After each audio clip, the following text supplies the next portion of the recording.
Welcome to the Out There channel, live stream 192. I'll just cue the intro and some music and I'll be with you in a minute.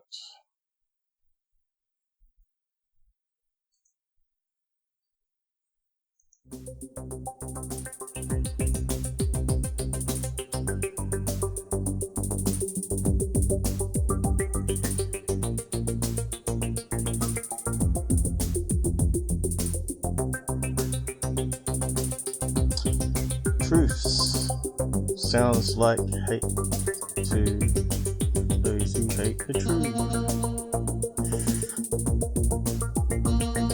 That's very loud.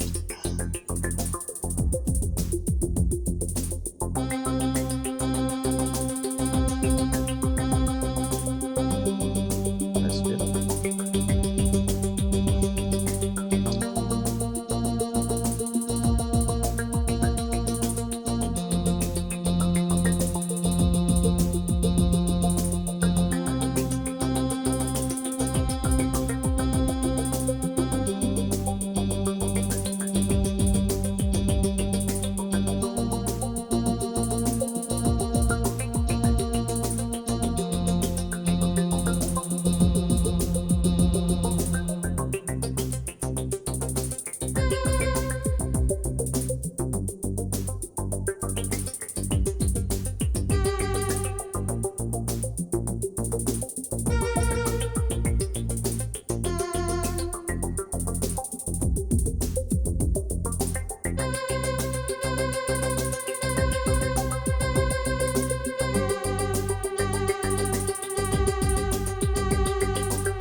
Hello.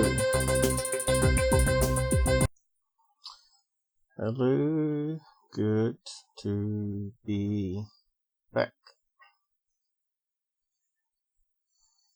So yeah, just be civil in the side comments and no swearing, because it does upset some people. Pause that. Get rid of the echo. So it looks like it's working. Okay.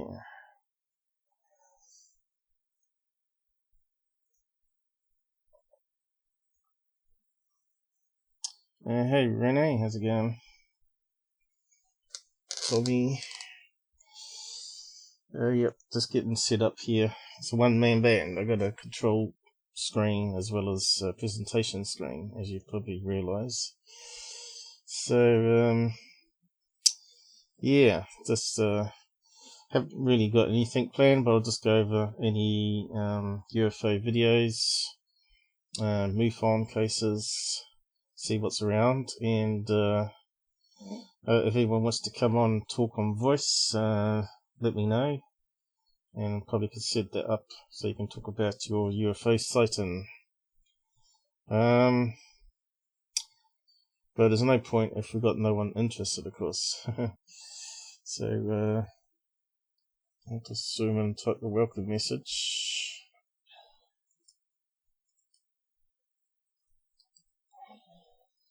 Yeah, so we got some tummy bug going around here in the household, and blow me, I got it last night. It gives you lots of wind and going to the toilet sort of thing. So hopefully I can do this okay without having to go to the toilet. Live debunks. We find cases, so I'll do.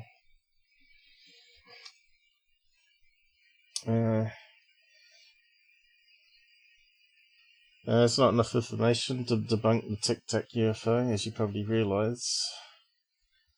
It's sort of got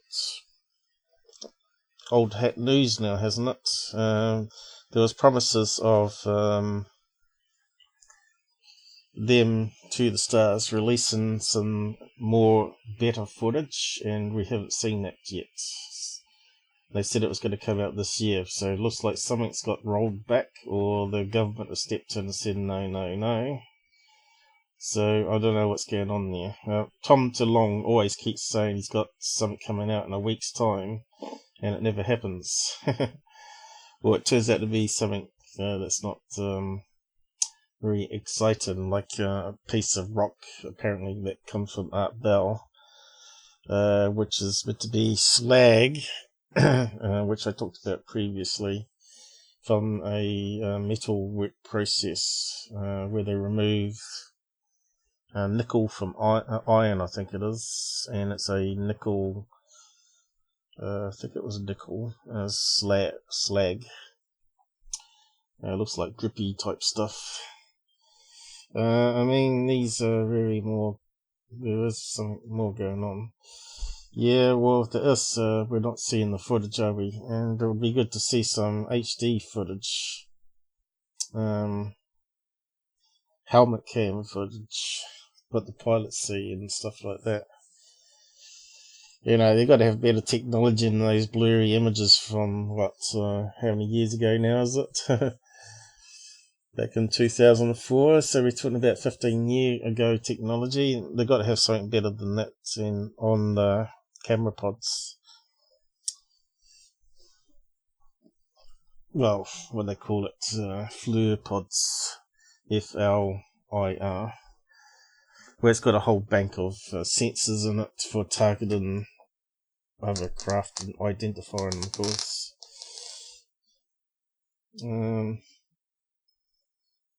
Was not them. The guy said it was like a Scud missile. Really? Who said that? I haven't heard that.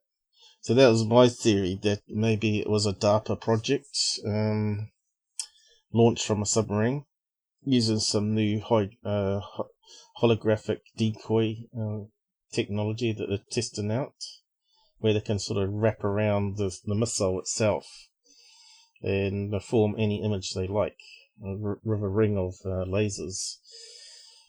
So yeah, I've sort of covered that before though. The thing is, there was another sighting back in 1991 of the Tic Tac, well, on the same carrier.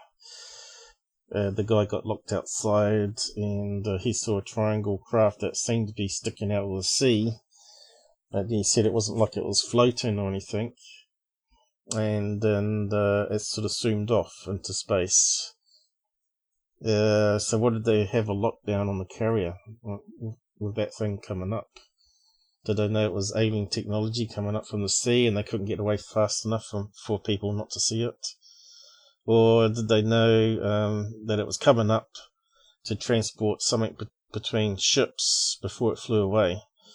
So could it be Black Ops? So either way, we still don't know. And then you got the Nimitz, which they say looks like we got one witness that said it was a classic saucer with a plate and a dome on top. And he says he doesn't know what Fravor saw, but it wasn't the craft he saw. So it's possible that they saw two different craft again.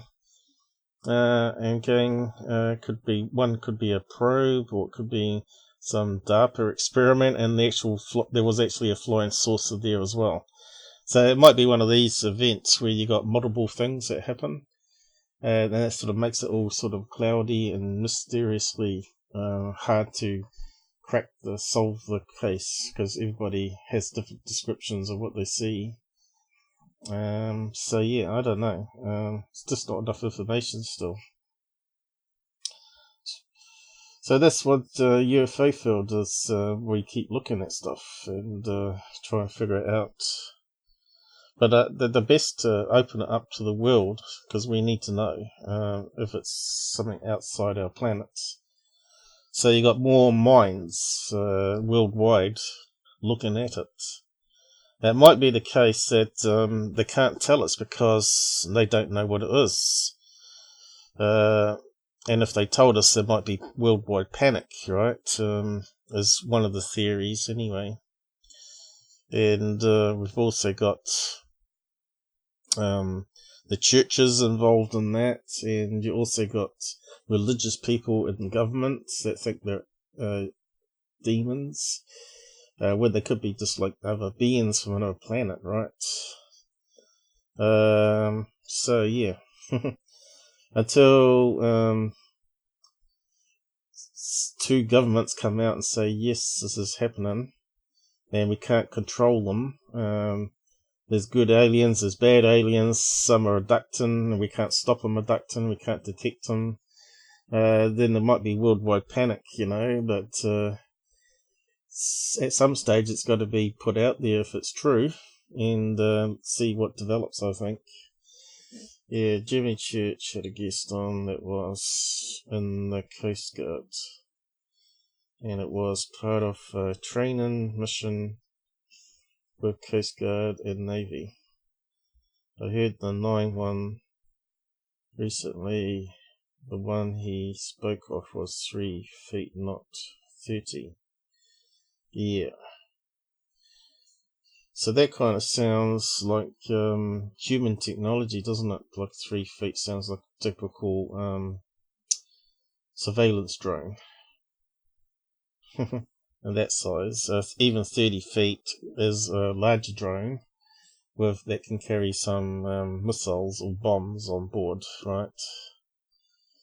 The thing is, we were debating the live stream last couple of nights ago what triangle craft were, because there's tubes and things hanging down. They said there was even rectangular motherships or something that the triangle craft come from, which is possible. If it's anti-gravity, it doesn't matter what shape it is. But could it again been holographic decoy? Who knows? But things hanging down underneath, like appendages and pipes, domes, and all sorts of things, kind of suggests that that's kind of messy. That kind of sounds like human technology there, where they've got to have extra things around to cool it down and vent off gases and all that sort of stuff. Because normally you hear about the skiddings of saucers being perfectly smooth with no rivets or panels, and they don't know how to cut into it. It's like it's been popped out of mold, and it's like self-healing and all that sort of stuff, which humans are trying to develop that technology now for maybe blimps, where you get a tear in the side and the fabric heals itself. Obviously, that sort of technology they want, because you could have a blimp up in the sky there for surveillance that can't be shot down. Simply self-heals, and they have gas tanks on board that refills it or whatever, and they have drones that go up there and restock it, fly a little drone up to it. So there's all sorts of possibilities there. Our technology's changing so fast. But the thing is, you got to roll back in time, back into the 1980s and 90s. Did we have that technology even back then? And the further back you go, obviously, less likely it's going to be our technology. So it has to be where everybody keeps saying it's alien, right? So yeah. I suppose we should get on with the show. Do you want to come on and talk at all? I could open it up. Really, you should join my Discord group, and I can give you the details to connect, so we don't get trolled while you're on chat. But yeah, if you want to come and talk, let me know. We've got a thing called Tshirt, which you don't have to join. You just have to click the link and enable camera or enable video as well as microphone, or one or the other, obviously, but normally you want both, or voice only, and then you can come on and talk about UFOs and sightings you've had. So did you have any sightings yourself there, Tommy? Very interesting ones, or something far away?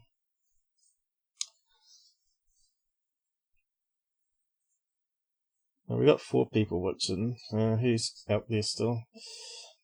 So yeah, Secureteam is back, I was told, and sure enough, he's put up the same videos, or quite a lot of the same videos that Third Phase put up a week earlier.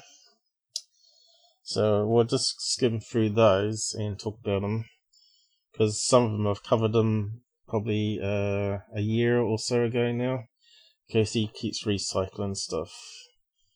I would love to, but I have to go.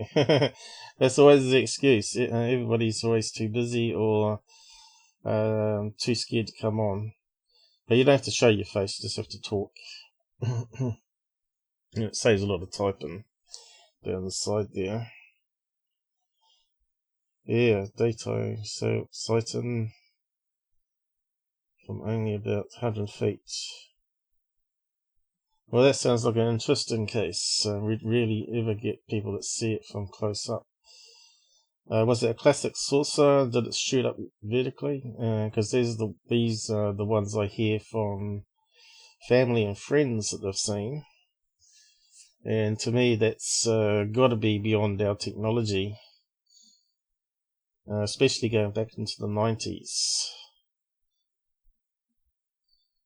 But then again, we do know that the military are like 10 years typically ahead of commercial released aviation stuff.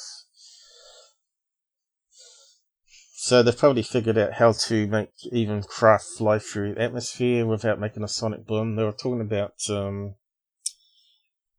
charged rings on the stealth bombers, which allowed it to go faster. But I think they were looking at projecting like a cone shape in front of the plane, which kind of pushes the air away and creates a little void of atmosphere in front of it, so it doesn't actually get the sonic boom because you ain't got the air pressure. I don't know. Does it create an air pressure with the electronic cone though? So yeah, I suppose that's the sort of thing they're mucking around with. But apparently, was it Google? Google made a plane or something which they said was way silent. It does the sonic boom still, but you hardly hear it. There was something about that put up. Google Quiet Sonic Plane. Google obviously has a lot of research things going on.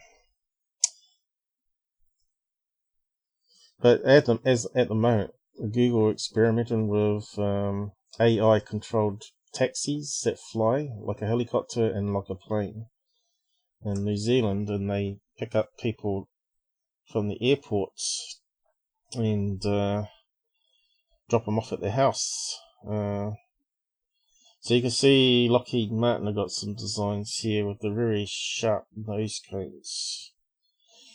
I think, was it Google that had something else?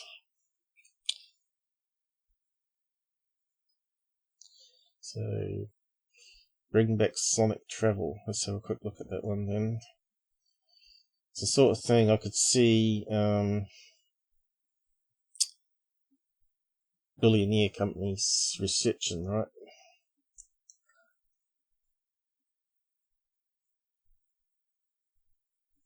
So there's a famous Concorde.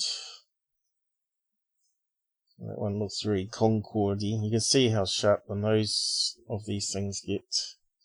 But the problem with the Concorde is it made too much noise coming into the airports, and of course there's a lot of houses around the airports. So it sort of got cancelled going to America. Unless it was a certain airport. Look how pointy nose that thing is there.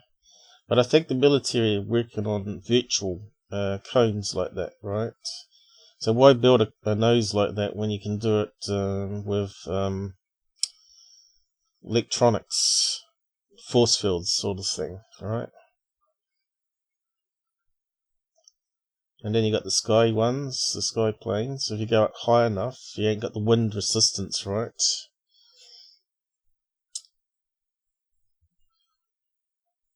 I thought it was Google that quiet plane. Let's see, Google Sonic Plane Quiet.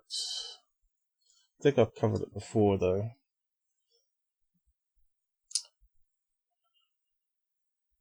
Do hit the like button before you go. It really helps out the channel. It makes people see that it's not quite as boring as they think it's going to be. Right, it must have been Lockheed that was working on it. I thought it was Google was partnering with it. Planes will be quiet, sonic boom. So that kind of makes sense, doesn't it? Why would they be working on that? Let's see. Just gonna have to check the other screen for a minute. Next generation, Lockheed Martin. So let's have a look at their ones. We've got no pictures. Oh, right, here we go. So that's like one we just saw before, I guess. So what's it saying there on the picture? A bit hard to read, isn't it? Ooh, I wouldn't want a green one though. That was disgusting.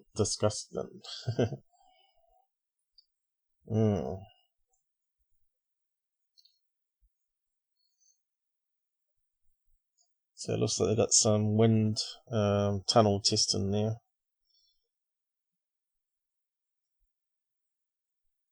So it looks like the compression is starting further back. I wonder if we can play at CNN, probably not. I gotta be careful of copyright claims and all that nonsense. What else we got here?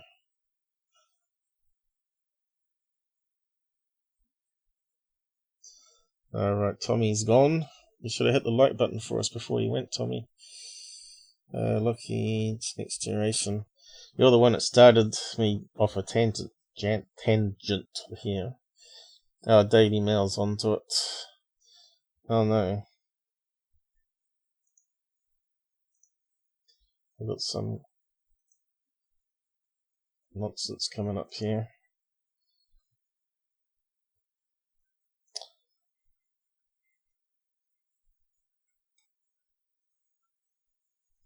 I have to watch out, it doesn't make sound. So what are we watching? Must watch video.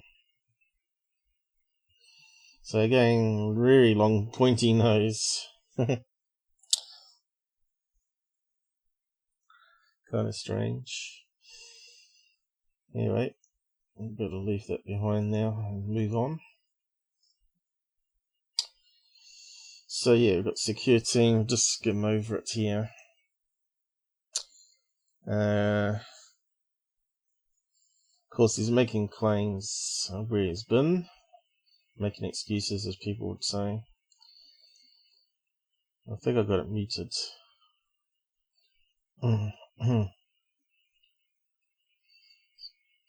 Alright, so yeah, just going to go through that.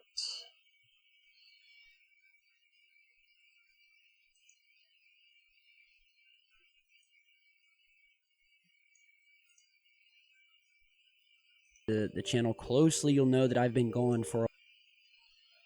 You've been watching him closely, you'll notice he's been gone. How about that? That's a revelation. Let's just speed it up a wee bit. For a while. It's been probably about a month or so that I really haven't been posting, and I just want to keep this short and sweet because there's been a lot of gossip, a lot of really hateful, I mean just full of venom. A lot of the comments I've been seeing on earlier videos from people who absolutely have no idea as to what has been going on in my life, the reasons as to. Yeah, some people have been making claims of all sorts of things, that he's in prison and he's just got back out.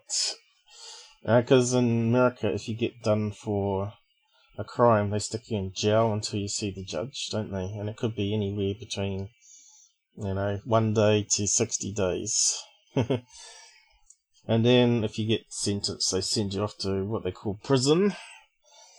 So it's a wee bit different to what we do here. So some people always were saying that he was in rehab because he was addicted to painkillers since his bike crash. So there was all sorts of gossip. So he obviously hasn't mentioned what type of gossip. And if you've been watching his channel, people have been commenting like crazy,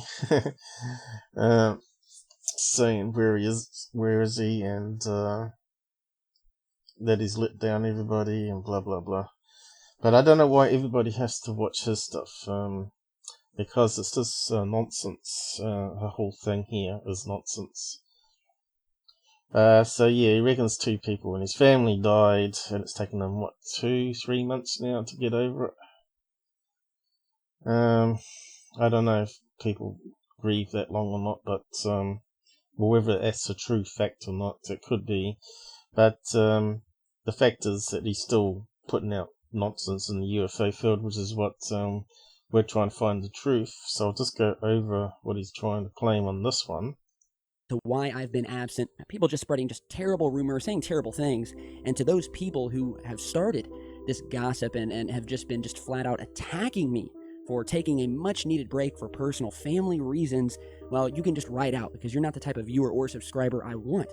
Now, to those of you who have just been legitimately wondering where I've been, as I said, I'll keep this short and sweet, but it wasn't just to abandon you guys or because I didn't care about the channel anymore or anything like that. And I kind of hinted to what was going on in my last couple of videos, and I said that things were going to be scarce for a little while. But bottom line, and to get to the point so we can get to today's video, was basically I had 2 major tragedies in my family, one after another. You know, the first one happened, and then literally within 2 weeks, it wasn't even 2 weeks, I had another. And let's just say that stress is a very powerful...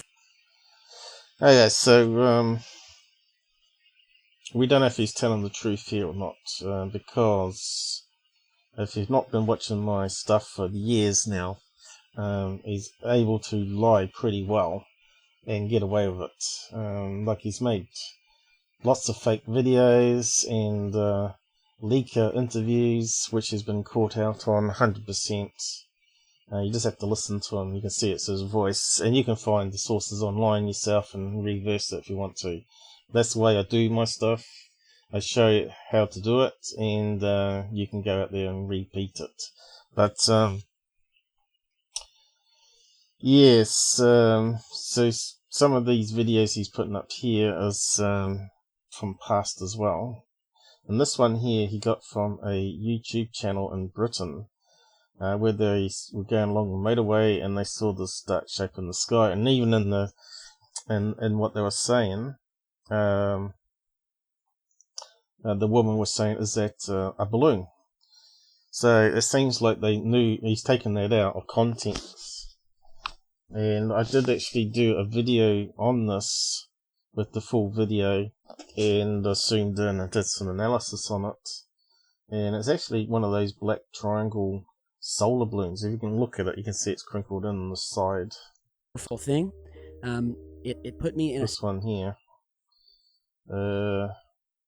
So they're trying to film it as they're driving along, and she's got the window wound down. So you can start to see it's one of these black triangle solar balloons. It's getting up into the cloud layer there. Triangle.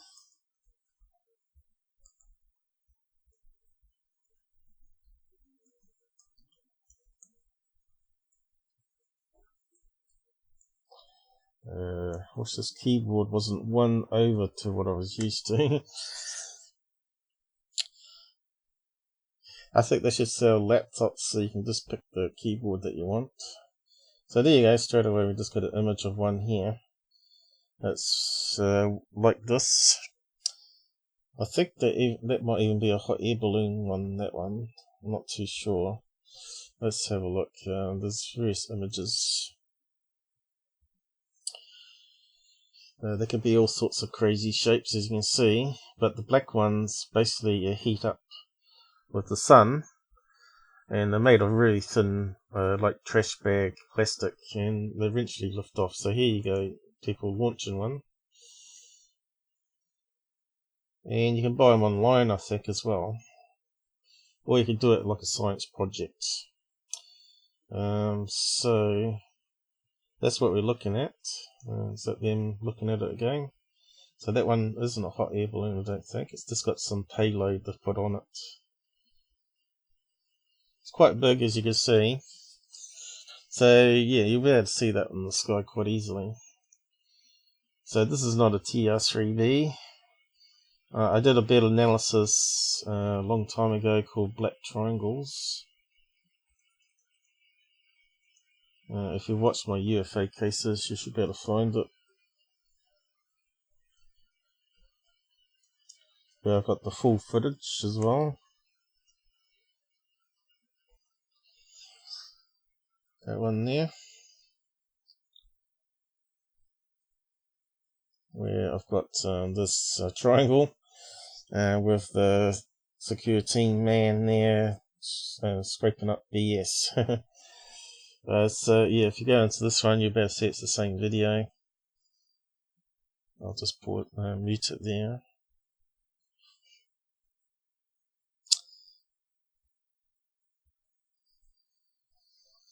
So this doesn't help us out because we know there's real triangles out there, because we've got people, credible people like Ben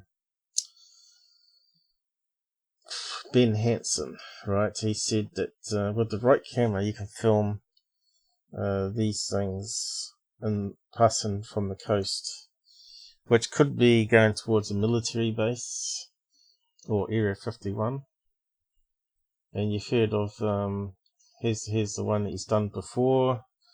What year was this done? November, so a year ago, same footage.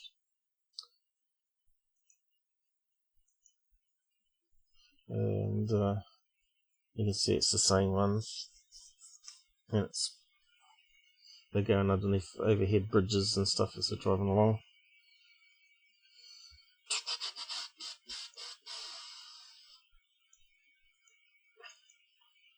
Alright, okay, so here's an enhancement from it. And there's a picture I used. And it come from all the way back from 2007, this one, I think. Trash bags. Oh no, this is an experiment showing it going up. So you can see how similar it looks, rotating around. So that's pretty good there, good debunk comparison, but they got better footage obviously. This other one that he uses quite a lot as well is actually a known fake. It's actually a night kite that someone made and stuck LED lights on it and a laser pointer at the front of it, I think it was. And you can see it shines a beam of light from the tip of the kite, which you can buy for a couple bucks from China now. And this one here, what's that one? Oh, there's what's it?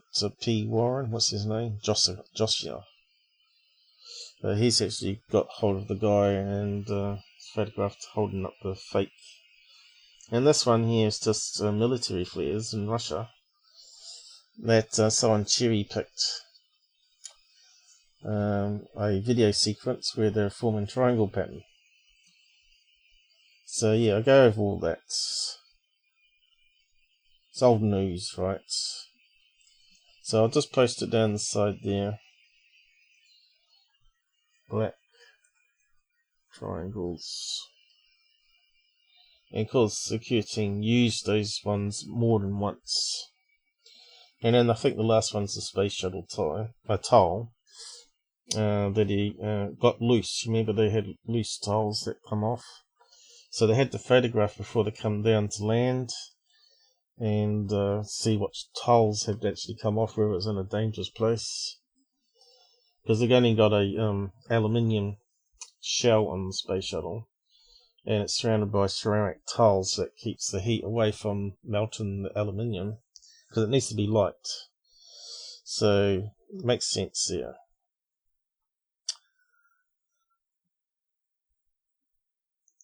So that one's debunked already.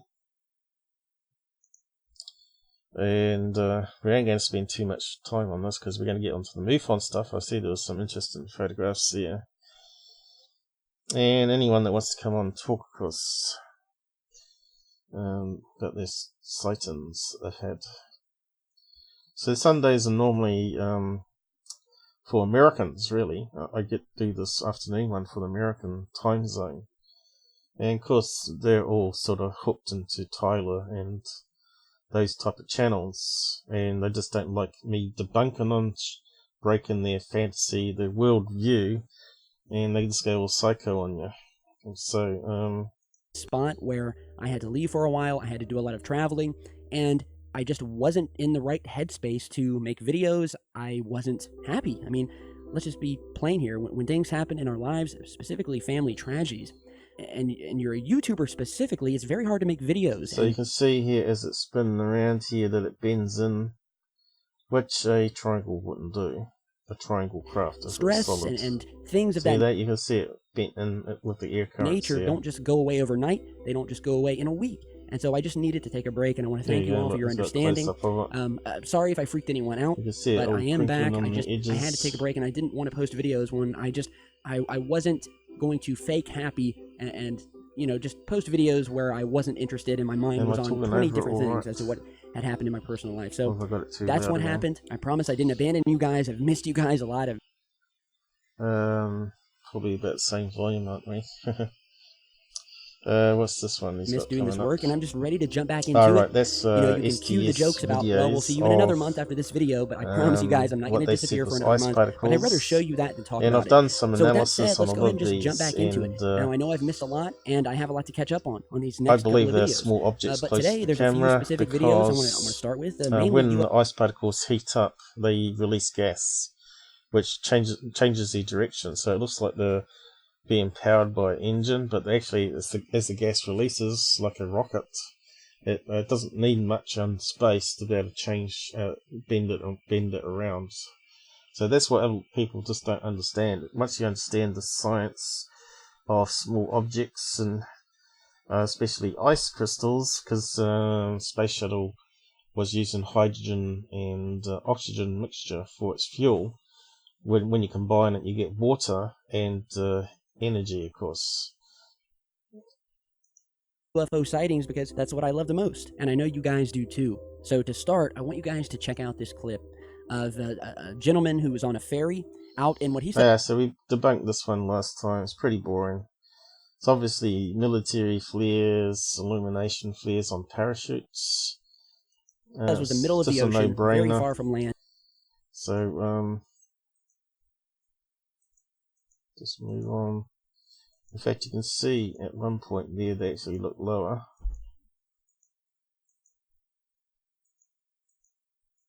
Some of the lights coming down further. As you know, this was looked at Black Vault, this one here. Turns out they were mucking around with inflatable blimps for targeting practice for submarines and that sort of thing. And they come in different shapes and sizes. And also they used it for like aerial surveillance, so they blow up a balloon with helium or hydrogen. I don't think they would have used hydrogen though, but I suppose it'd make a good boom when you fired a missile or machine gun at it. But yeah, I suppose they could put a like a person underneath and let them fly up and then pull it back down.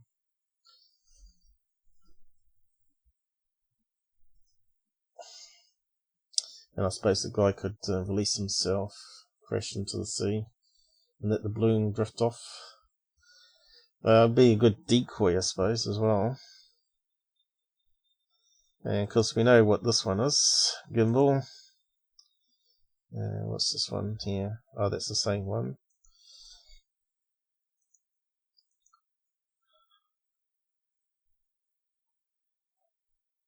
This one.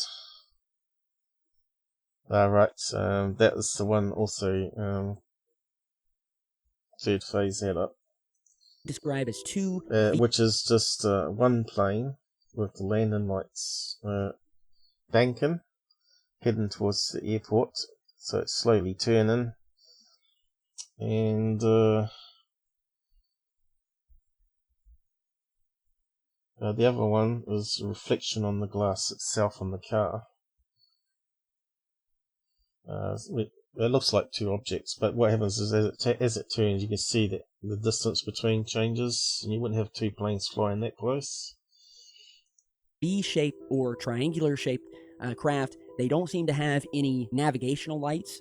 The types of Well, the bright lights are obviously spotlights that they have on landing gear. So we went over that last lights time. that are required by law to be on airplanes or helicopters or things like that. They just seem to be two formations flying one next to the other through the skies over Rio Rancho, New Mexico.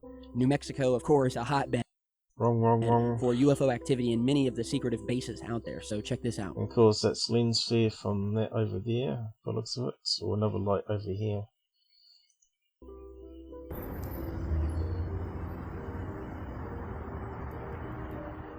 Okay, that front one's obviously reflection. You can see it's fading as it's turning. So it could be a military jet coming in. They could turn off some of the lights on the wings, but it's more likely that it's a fair distance away there, and we're not going to see the little flashy, blinky lights that they have on the wingtips, and only see the landing lights. Because we don't know location, exact position that they're at, and I doubt he's even put the information in. I think we checked that anyway, and they didn't have it up on their video, so we won't bother again. And some filters here, some zoomed in clips just to show you. It's pretty self-explanatory, but I think this is a really, really interesting and mysterious. So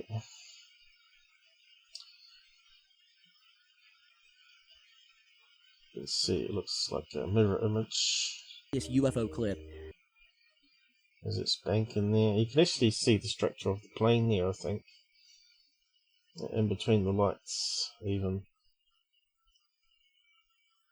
So now we're looking at probably the rear end of the plane with the wings.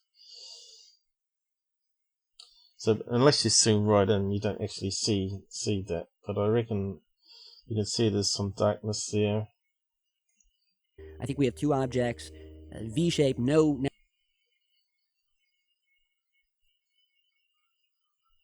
Does look like there's some structure there, right?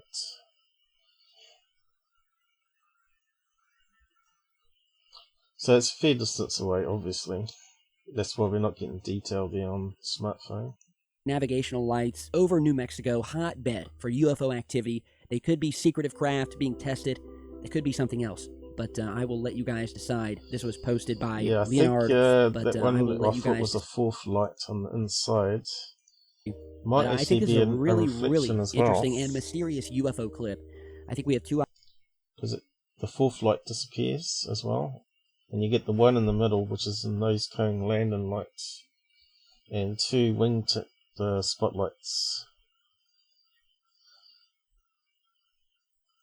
Objects, V-shape, no navigational lights over New Mexico, hotbed for UFO activity. They could be secretive craft being tested. It could be something else, but I will let you guys decide.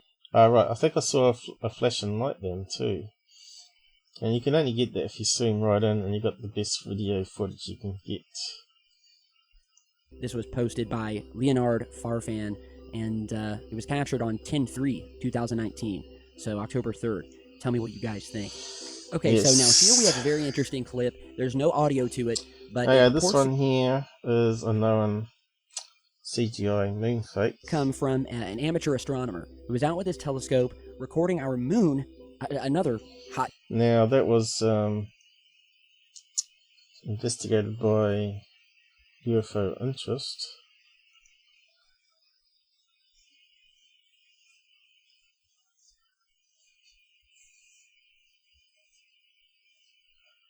So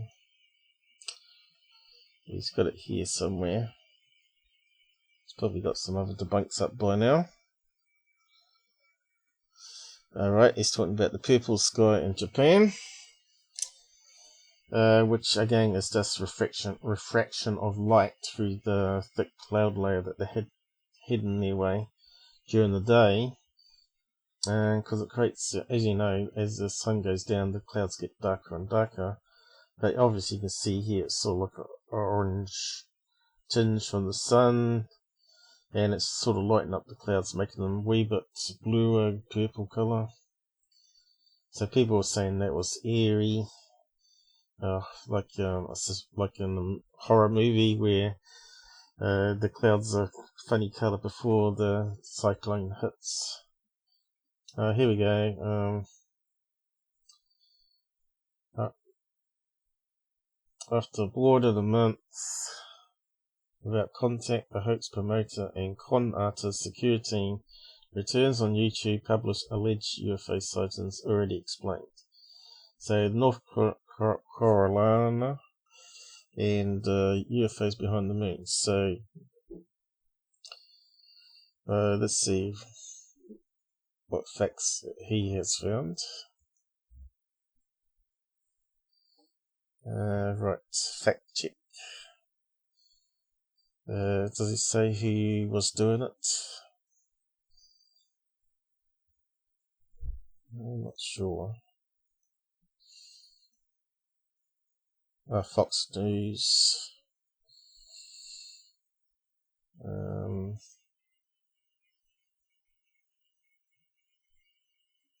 So all the news coverage there of the stupid event.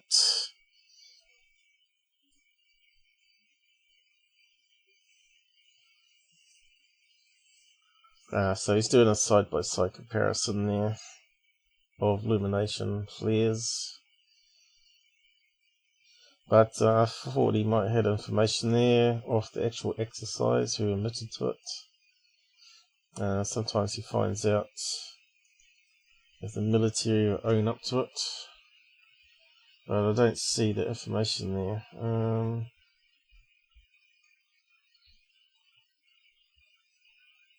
I was hoping he had the information there.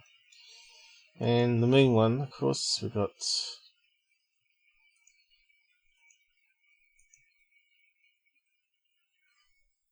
known hoax promoters like Secureteam are sharing this video as legit UFOs flying behind the moon taken with a telescope by an anonymous.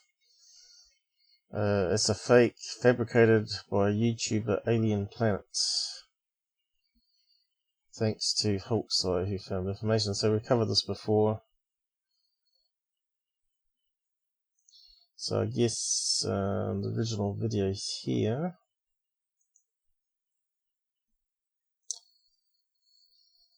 So I guess those 3 people that were on before were haters, because they disappeared.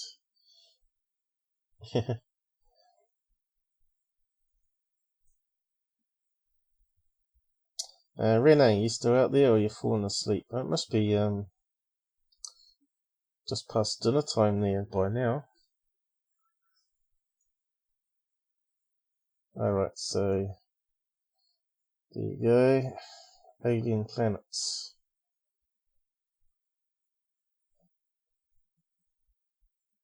So that's where he got it from.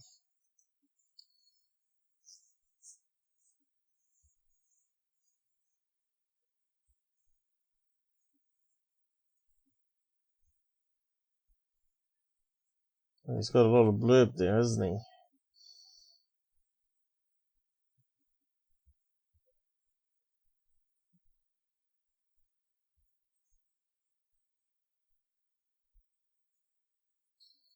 So obviously, the picture stops there. That must be the earliest find. And he's got 24,000 subscribers. So it's not a backyard astronomer. They're claiming it's from NASA.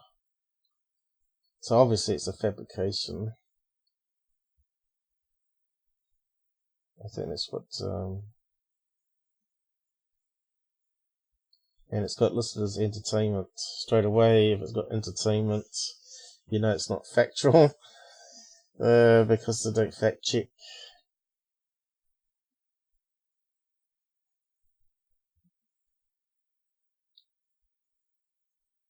Shocking UFO in some instance. So it's just like a general comment here, isn't it? Clearly a fabrication. He hasn't listed it from mission number. Where you can find it online. Where the source was. And it's listed as entertainment. Or film and emanation, as some other sites list theirs as. Fabricated fake, yep. Alright, so I think that's pretty much it debunked, isn't it? Was there any other bits on that video?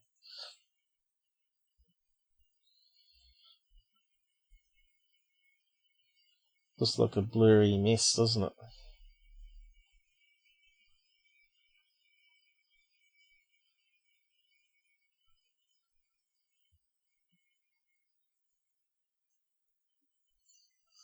What's this one on about? A news story. Apparently, what they're calling a mysterious fireball was seen burning through the atmosphere and crashing in Chile. Okay, and what's so so mysterious about this is that apparently they've already come out come and down, which denied almost that started the fire there, but so that might be actual factual news there. on this sort of red color. And to quote the article here, it goes on to say that the week before October 1st, bright flaming objects were spotted in the sky above an island in southern Chile before reportedly... Okay, so as we know, we can actually look up meteorite showers to see if it's known when it happens. Shower for, what is it, October? They happen every year, meteorite showers, and they're from various comets that have passed by and broken up and leave fragments that keep coming, entering the atmosphere every year from these comets. October. Oh, I mistyped it. And what do we got here? Meteorite shower calendar. And there you go. Between 22nd and 23rd, we got these ones called Orion Ords. Orion Ids. And 18th to 19th, we got the Leonids. Both hemispheres. So these are the meteorite showers that you expect every year. So it must be this one here. So what's the date at the moment? We got 14th, so I'm not too sure when this was taken. Have we got September there?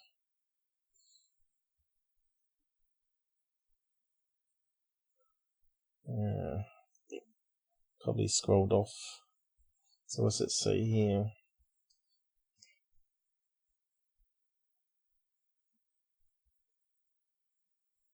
What was the date? Did he have a date for it? Fireball. Let's have a look at that one.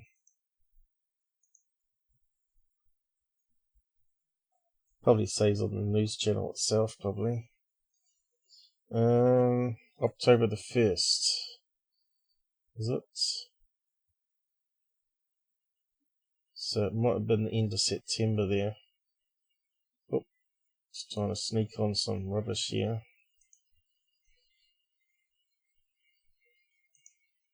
I hate websites that do that. Should be a play button if you want to play it. So what did they say here?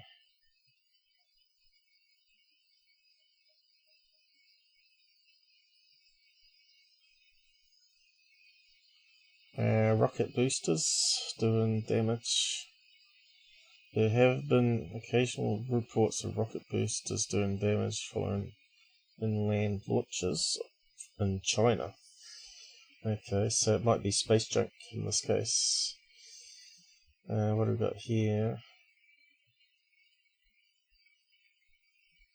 to their collisions. Here we go. With meteorites ruled out, that would seem to be indicated it was pieces of an old satellite.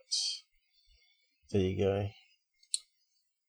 Roasted bits of chili. So that's what we sort of found out here, but we want to find September.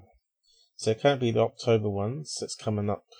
So we might get UFO reports in another 10 days of fireballs.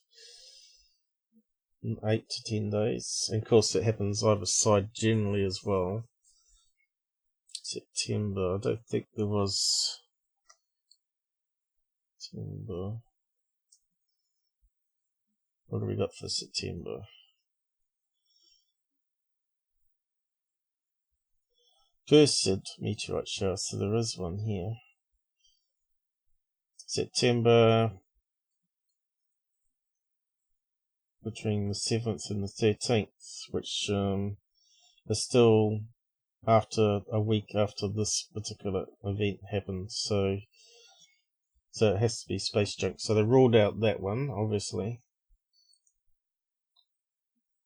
I think that's it covered, isn't it? Meteorites. So they reckon it's from a Chinese thing. We know that a lot of space junk does come down because we got these things here called rocket tanks.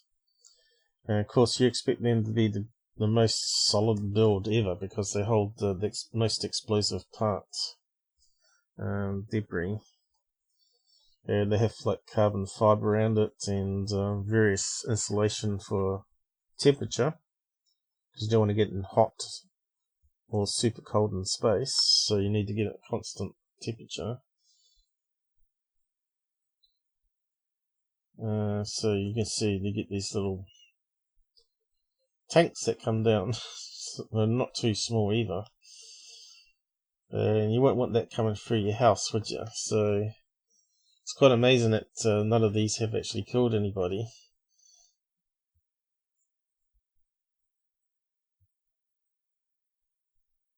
And look at this one here. Space graveyard. Alright, so that's not junk, that's fallen down.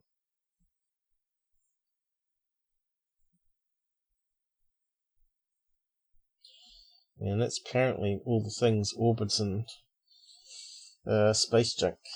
They're calling it. It's just amazing we don't have more stuff that sort of causes problems. It's a wonder they can launch a rocket through there without hitting stuff like that. It must be a nightmare. I think we're going to have to send up some rubbish trucks into space and sort of knock it down, burn it up in the atmosphere, or at least over the sea. Push it over the sea somehow and then send it down into the atmosphere.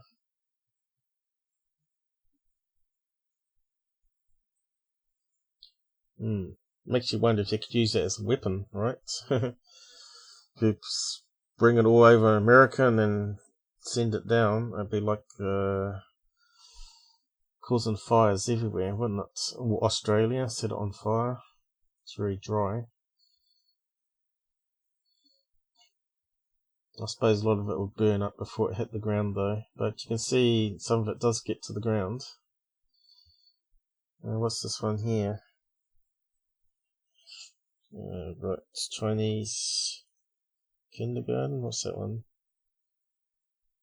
By fallen debris, there you go.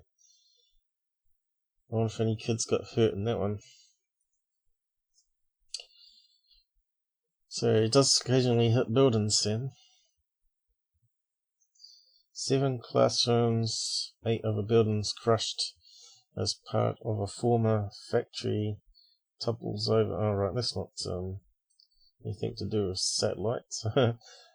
Well, we're trying to see if debris from space has hit buildings. As far as I know, only a meteorite has hit cars, and but not space debris, as far as I know. So that's Google search letting us down there again, because I said debris, but I didn't put space in, I suppose. Oh, but I did put rocket tank. Let's see, I just wanted to see if there's any articles. Space. Debris.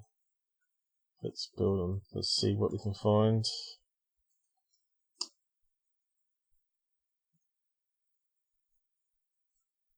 Probably nothing.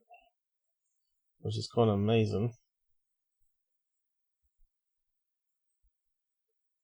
Just that one there on a beach, by the looks of it. Hey, what's that come crashing down next to us laying on the beach? What's that one there?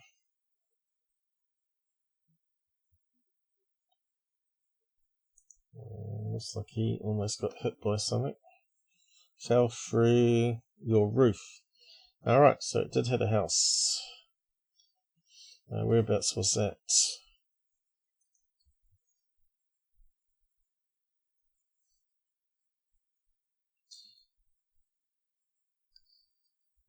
Going a bit slow. Who will pay to fix it? Good question. So that was in Texas. There you go. Space shuttle. Oh, that's probably when the space shuttle exploded, was it? So that's not like normal space junk. Okay, so what's this one here? Rocket debris. So here we go. Fell through the roof of houses in China. I wonder if it killed anybody. Hit by the home team. What does it say here? Chinese government does sometimes compensate. Lawsuit against NASA or whatever private sector space company launched the object. So in America, you've got to go and take them to court rather than just having like a fund if it ever happens to pay out people. Right, there you go. I didn't know that actually had come down, but a couple of things here. And of course, you got meteorite impacts as well.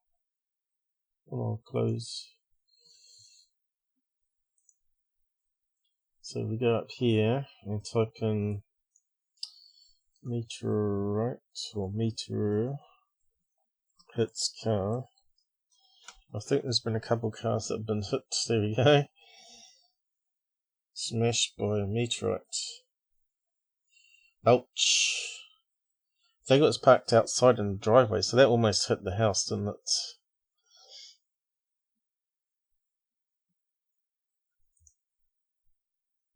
Oh, here we go. It was parked out in the road, was it? Can't see it. That's my car window in London. Alright, so where is it then? So meteorites do come down and hit stuff quite often.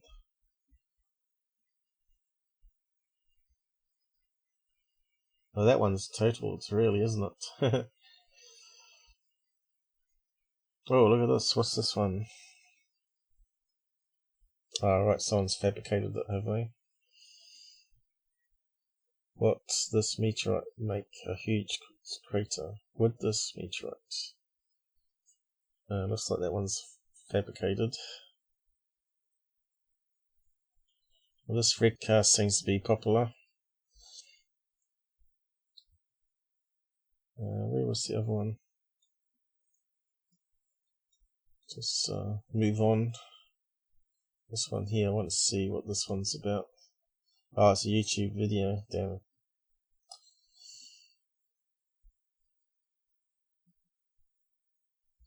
Anyway, we'll just move on. I think we've pretty much covered it.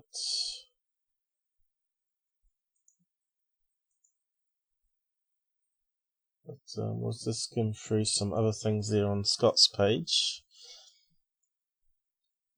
And that's his whole video debunked there. So we can get rid of that. And what's Scott got here? So looks like he's pointed out something here, and the next day the person's deleted the video. Hoax promoter published another UFO from the same source that I exposed earlier. Wobbly cylindrical UAP Soviet footage. So obviously it's CGI. And what's this one here? Might be from the same channel. Don't be fooled, here's the original content of the known footage. Does it play?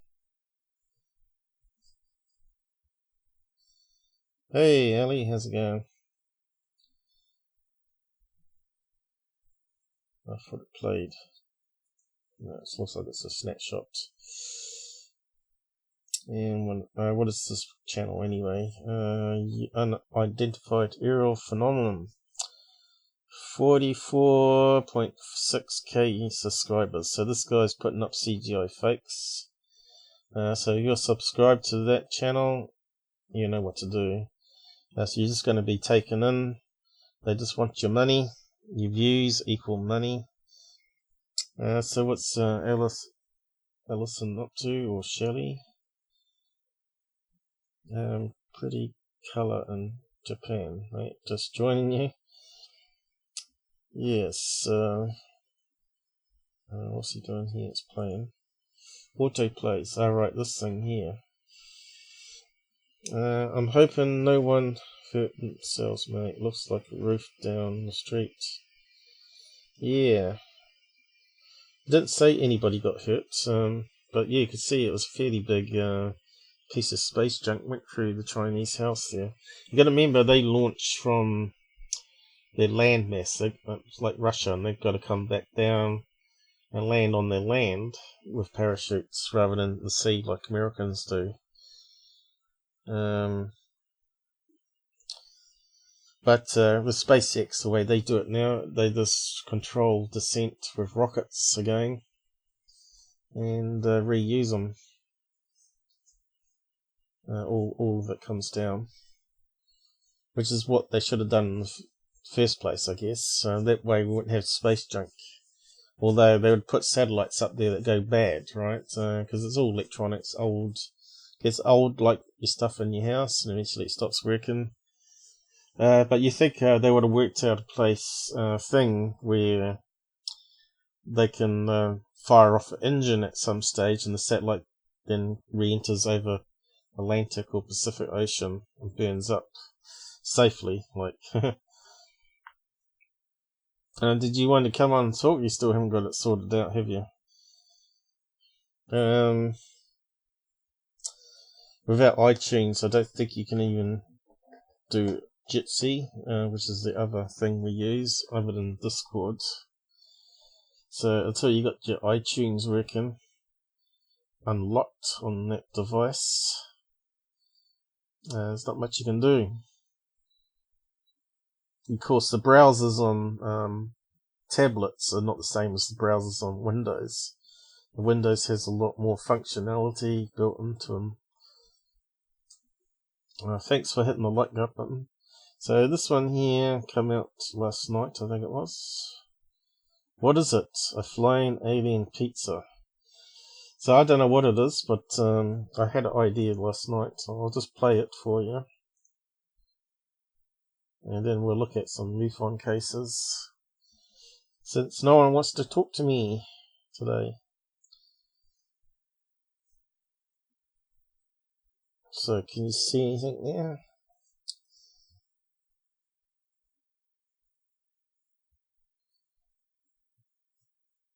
There we go. So what are we looking at?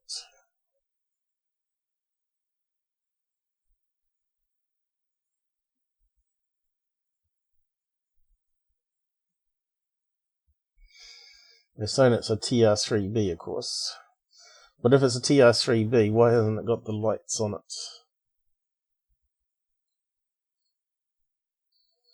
So, as you know, we get the triangle kites. It could be that. But when I first saw it with the edging on it here, To me, it looked like half a toasty sandwich. I don't know if you call them toasties in your country, but it looked like someone had cut a toasted sandwich in half, put it on top of a glass table, and like a smoky glass table, and just started filming it. And just wobble the camera around, right? Because it's not really spinning or anything, is it? So simple fake that you could make up quite easily. But they reckon it might be this. This is apparently what happens. As you know, that some cameras have different shaped irises, as they call it. They have blades inside the camera, where it has 6 blades. It goes from 4 blades, or actually 3 blades, all the way up to 12 blades, and it forms different patterns. So inside a camera there is an iris, which again I have covered before. I'll just recap it here.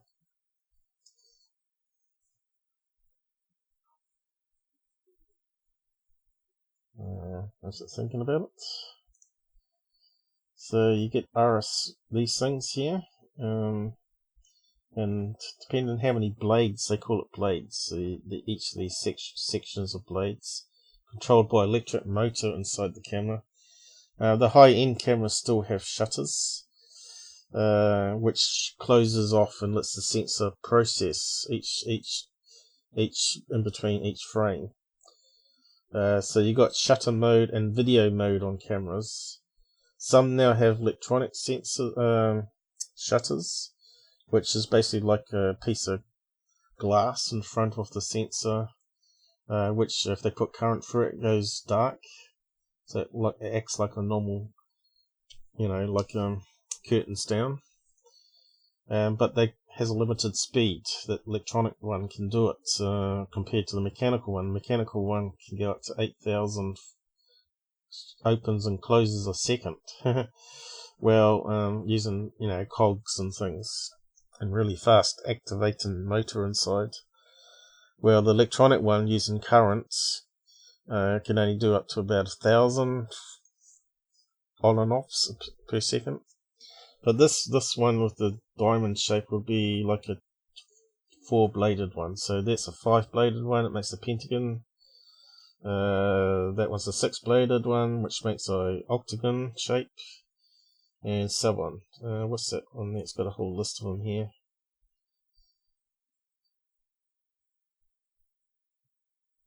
Looks like it's going up. So the more you go up, the more defined circle shape you get.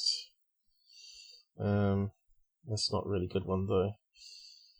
It's not a good example. It's very hard to know which cameras have the 4-bladed one, but I think some smartphones might have a 4-bladed thing on it, and some cameras, cheap cameras, most of them are 6. But yeah, basically you can also change the front of the lens as well. So this is why you get the star pattern. So you know how you sort of film a bright light. You get the star pattern at the corners here is where the light bleeds on a different angle. And so you get like 6 beams of light coming out the sides. So you've seen it on various photographs. So you've got iris, star pattern, or artifact as it's called.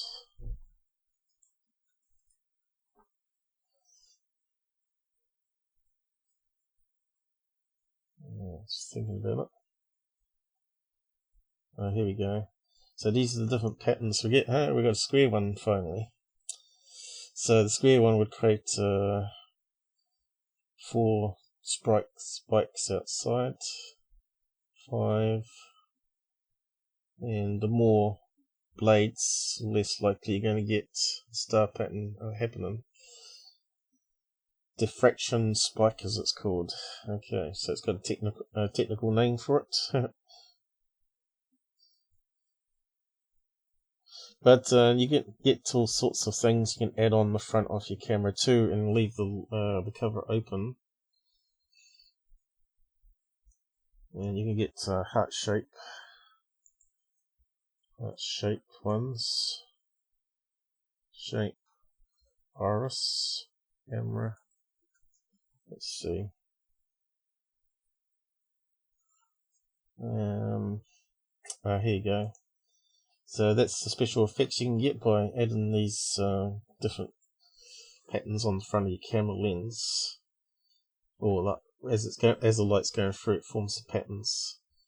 And you just this will be filming like Christmas lights, and it forms these nice little heart shapes, very pretty.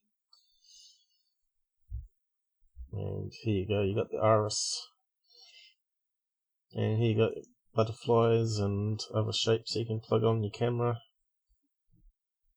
So you can unscrew your shutter and put these artificial ones on. All sorts of shapes you can have.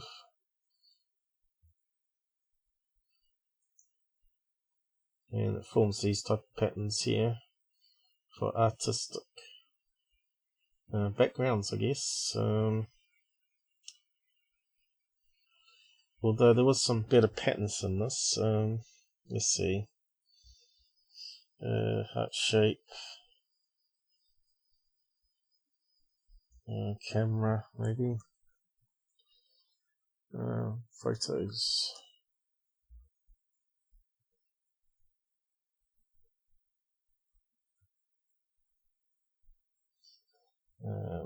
Let's see. Nope. You just got to type the right keyword in to get them. So basically you can take a portrait of someone, and all the street lights have all these different shapes. It looks pretty cool. Here's one effect here.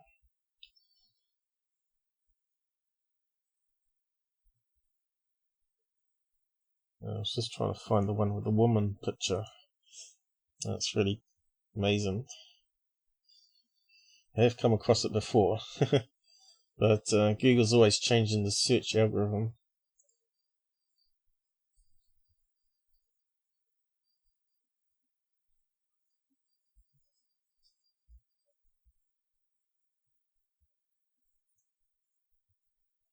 See, that one looks like heart shapes on a Christmas tree.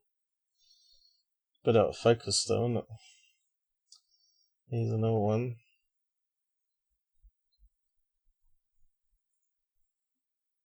So I suppose it's a lot easier doing it that than it would be Photoshop. But yeah, still can't find the one I was after. There are some portraits using these different lenses, and they're just amazing pictures. Could say special effects iris, maybe. Can't remember what search words I used. Oh, here we go. I was looking at the eye by the looks of it. What else can we say? Well, maybe just pass on it. I would have liked to have shown you effects, lighting, maybe.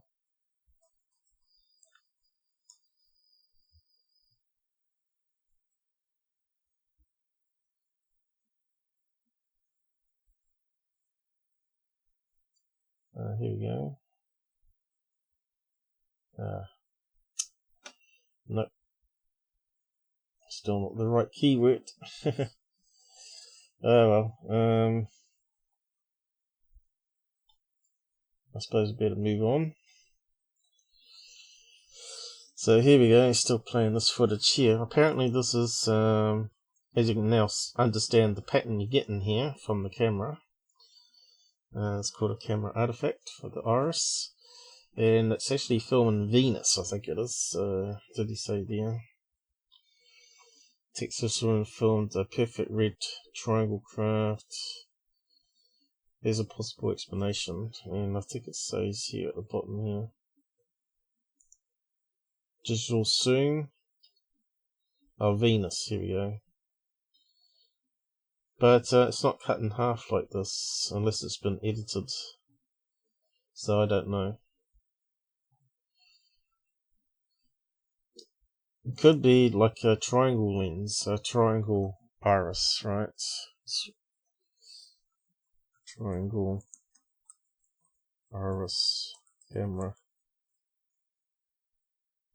which would be a closer fit.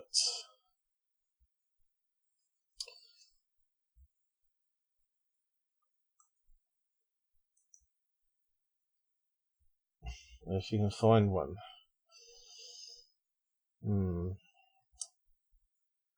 That was a strange shape here.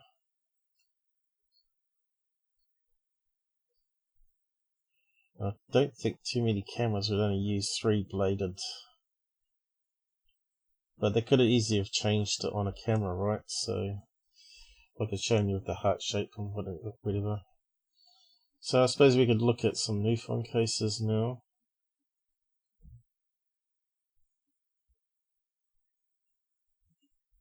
I don't think there's anything else there that we need to worry about.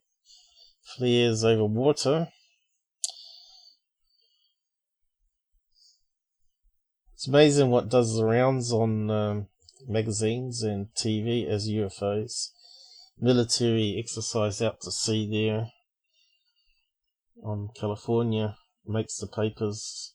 And this makes a laughing stock of the UFO community, and then you got big channels like Secureteam and Third Phase putting it up.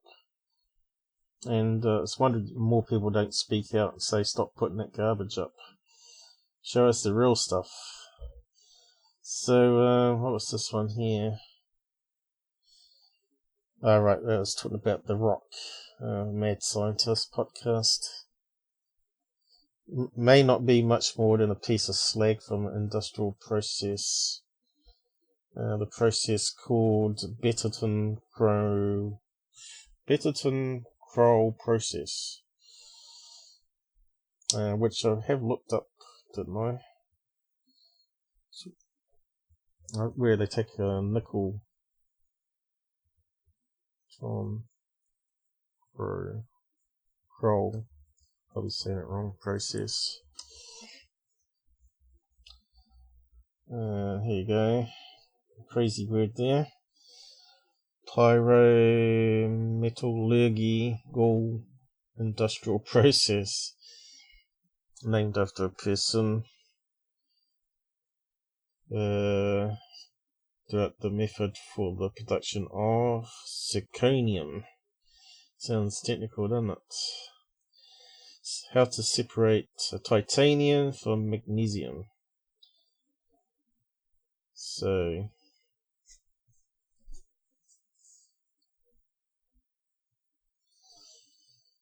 that was To the Stars thing, talking about the Rock. That they claim was from a UFO. So anyway, just close that down now. What was that popping up there? You've got to sign your life away to look at this crazy site. Alright, so that's probably what I was going to cover too today. NASA stunned. Scientists asked, was Einstein wrong after object broke laws of physics? How about that? Remember I kept saying to you that modern science, they believe in Einstein and Big Bang, but no one seems to question it anymore. Well, this has sort of happened now. So apparently they found an object that broke the laws of physics. Now question whether Albert Einstein's theory over space and time were accurate after the Hubble Telescope recorded an object travelling 5 times the speed of light. Archive documentary footage. This came out October the 8th, not too long ago. So I thought it was worth mentioning. Hubble Telescope makes a incredible discovery. So I still think we got a lot to learn. So what's Ellison saying? Enjoying a morning off. I'm staying up to research the TR3B. Intro Cuckoo's comment, but he's just a theoretical scientist that's into string theory. He's like these ones that believe in space-time and Albert Einstein that I'm talking about now. And it could be all wrong. Big Bang, expansion theory, burden of proof. So, yeah, if you get things that are wrong in science, and it suddenly all starts to crumble down, doesn't it? Everything is built on top of each other in quantum mechanics and all that sort of stuff. And of course they're going to write this off, saying it's a glitch or something probably. So theory of general relativity, or relativity, one of the two key pillars of modern physics. But we already know that you can pass light through crystals and it speeds up or slows down. Nothing can travel faster than light. However, scientists are now questioning this. Well, they really did it at CERN, right? Remember they got some results out last year where they saw a particle that was going faster than the speed of light. And Tesla always said, inside the atom, the particles moving around inside the atom have to go faster than the speed of light for it to work. So yeah, I don't know. We can't see what an atom looks like, can we? But it's been put out there before, and everybody says, no, it can't be right. All the scientists do anyway. So phenomenon was captured by scientist Robert Williams in 1995. Was spotted in the galaxy known as Mesha 87. Let's see. I might just get it to read out. Let's see if it works anyway. That'll do.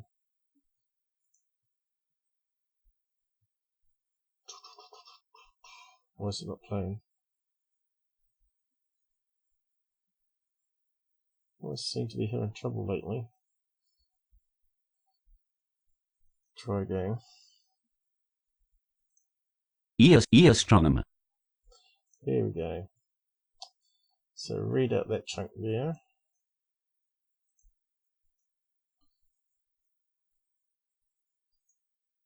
The astronomer, who served as the director of Space Telescope Science Institute from 1993 to 1998, laid bare the details of the encounter during NASA's Unexplained Files series. He said in 2014, there were no bright stars, no known radio sources. I was just trying to pick out a random area of the sky that we knew nothing about. It wasn't until we added them all up that it was apparent that there were 2,500 galaxies. Okay.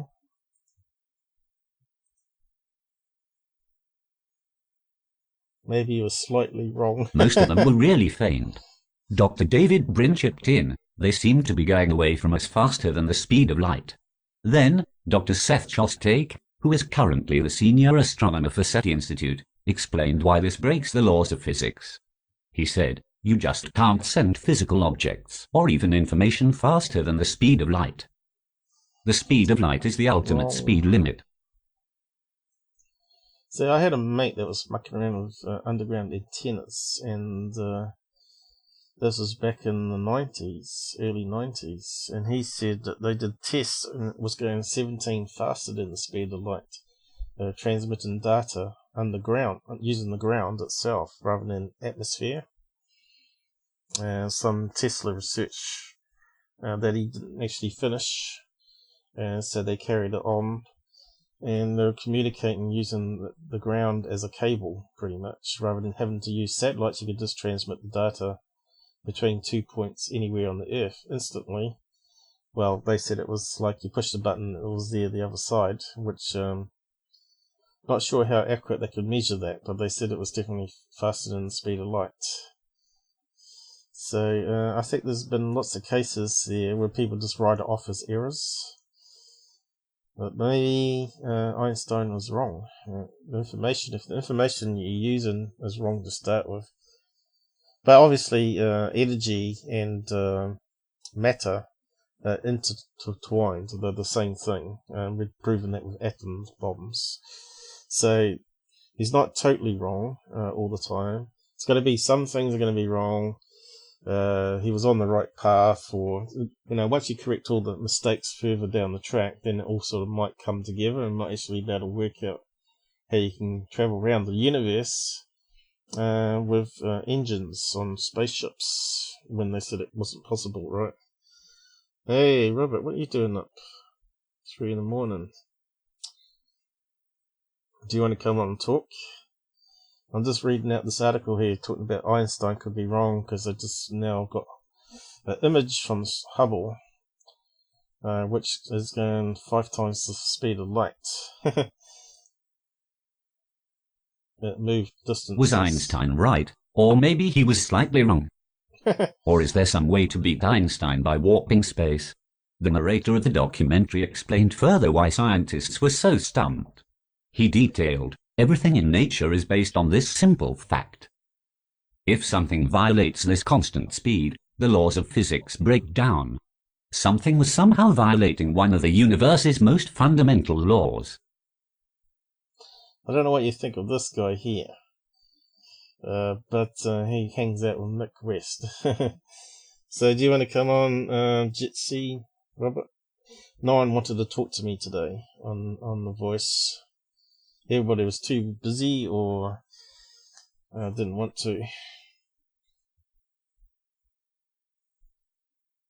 Are you there still? I don't think I missed you. Just type yes and then I'll bring it up. So was this guy Seth, Dr. Seth, doesn't think aliens are coming to Earth. No proof of it. Although there's lots of proof. There's lots of sightings and accounts out there, but they don't class that as proof. I'm not sure if you can hear me.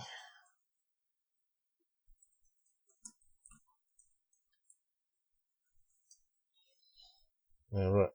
I'm just typing as I was typing. In pain. Could not sleep, been searching the house for painkillers. Well, the best thing for pain is to not think about it. So think about UFOs instead.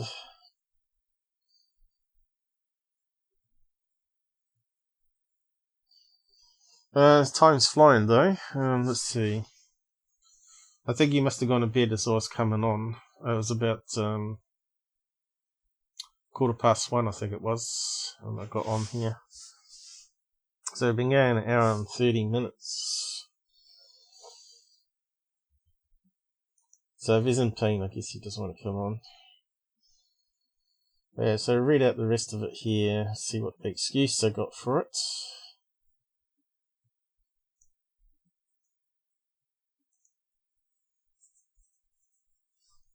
There may be a logical answer, though. Pretty much all galaxies have a central black hole that periodically draws in stars and gas clouds. When gas begins to swirl down the drain, it heats up and magnetic fields focus some of it into jets of hot plasma. These jets shoot out at velocities near to, but not faster than the speed of light. When a telescope is aimed into the sky towards M87, this lance of plasma is askew. Instead of pointing exactly into our line of sight, it's angled a bit to the right. Scientist Joshua Sokol broke it down in 2017. So they had to explain it away, bit like UFOs really. Instead of just accept the fact that the speed of light isn't a constant, maybe. Or they can't have their whole science collapse into a heap.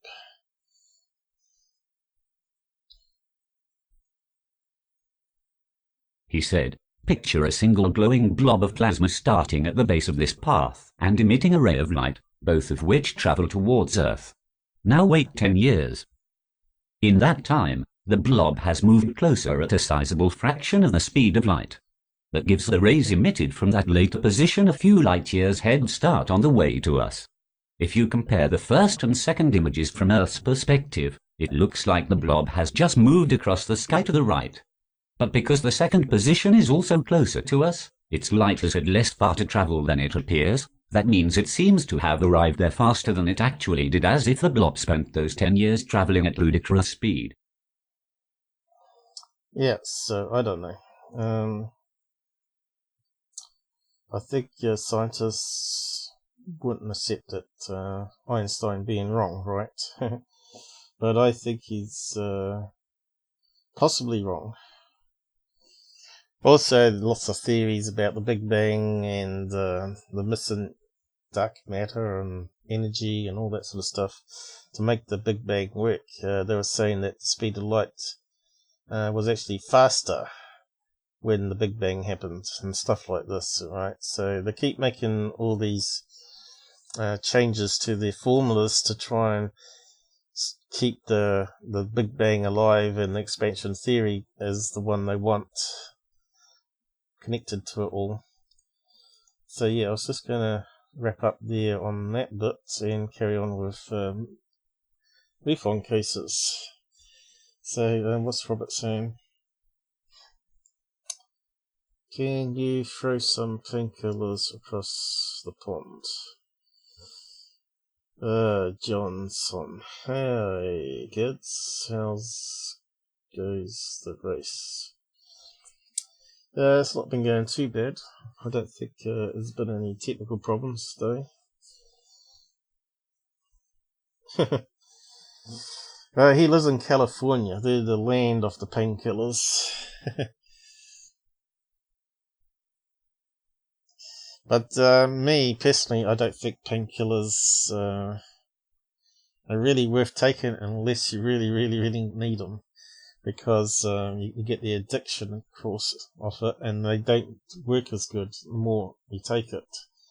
So when I'm in pain, I take a tramadol as the last result, sort of thing, because that's opiates, isn't it?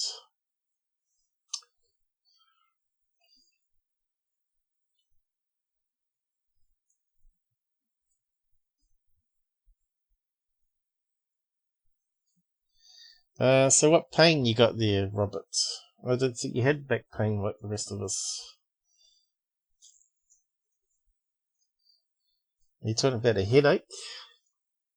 Or pain?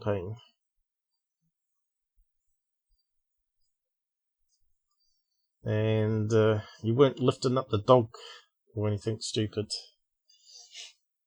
Oh yeah, so what do we got for UFO Stalker? So this one looks interesting here. Obviously that one looks like a plane contrail. So what's this one here?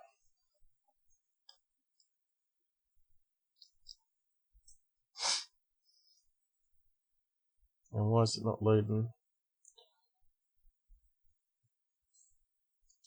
Baltimore. Cylinder over Baltimore. Oh no, it couldn't be a blimp, could it? So let's see what he's saying here.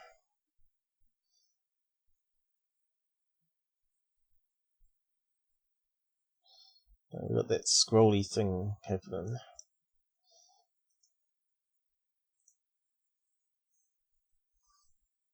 Crossing the Key Bridge in the early morning, I noticed several cylinder objects with what looked like spheres looping around each one. They went up and down, in and out of the clouds, sometimes disappearing and returning. After watching for about 5 minutes, they all went into the clouds. Several seconds later, one dropped back out of the clouds, came down a couple 100 feet and stopped. At this point I started recording on my phone camera. The object hovers for about 1-2 minutes and then slowly moves off to the right and east. With the naked eye, I could see the white sphere going beside and around the crate, but the video doesn't show it. I also took still images. After watching it for a couple minutes, I left to pick up my mother, who was visiting from New Hampshire. On the way back about 1 hour later, we noticed 2 of the 3 crafts, however they were much further away. The second time around I did notice something else. I noticed a very large white sphere. I only viewed it for several seconds before it was obstructed by trees. Okay, so straight away when I looked at that, of course it's in portrait. To me, that looks like a banner, which would explain why he's seeing three go around in circles on that blurb. And if you look carefully here, I think we can see some writing in the middle there in white. And maybe a little picture in the corner there. Vote for so-and-so or whatever. But as you know, the tow lines on these planes are really long. So the plane would be, if it's a banner plane, the plane would be over here, and it'd be like a little speck, a bit like in comparison, it would be like looking at these tips of these power poles here, or high mast lights. So we're not going to see anything on that picture. I wonder if there's some other videos or photographs he's taking, because why would you just take one and that's all we got? So maybe we'd have a look on MUFON to see if there was any extra photographs there.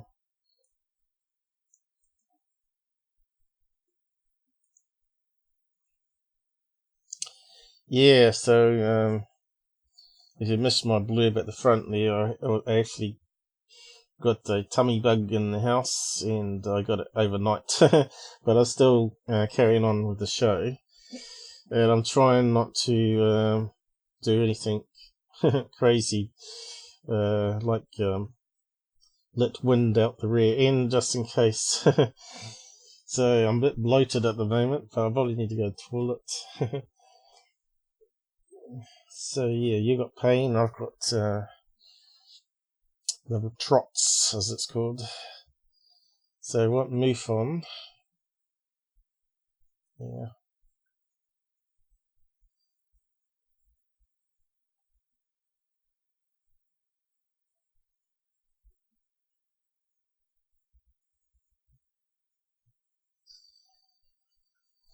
So I haven't had anything to eat this morning, I just drank some fluid. So I'm just hoping my sugar levels don't drop because I had insulin at the same time. And when my insulin drops, my eyesight goes. First thing the brain turns off is the eyesight, apparently. And then you get the shakes where the muscles don't work. Where's the input? Oh, here we go.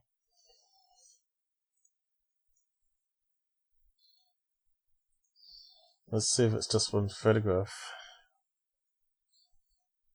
Because it looks to me like he's zoomed it on digitally on the camera, even. And not the full photograph. So what have we got here? Whoa! Trim. So we got a movie.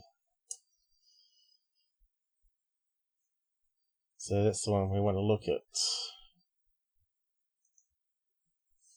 So that's why sometimes you got to check the main database, because UFO Stalker is like a add-on thing. It doesn't always scrape the data properly. But I'm not sure how big this file is and how long it's going to take. 16 meg. 31 minutes. Hope it isn't. 53 seconds now. 2 minutes now. Typical MUFON database.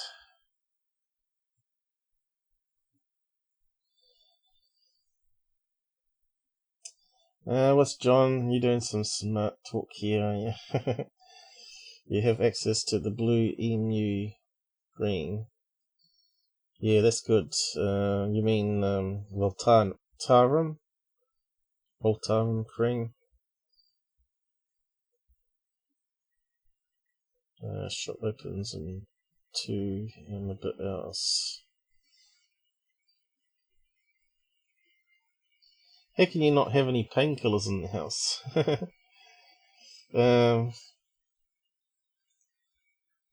That's really weird. Now, what's Ellie saying? I find music helps my back. Music's meant to make you feel good. Alright, did it download? No, it's still going. I think it's just a banner plan though.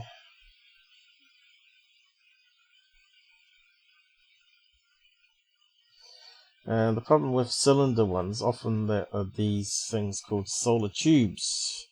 Now, at the start we talked about Secureteam putting up a triangle one, but you also get the solar tubes.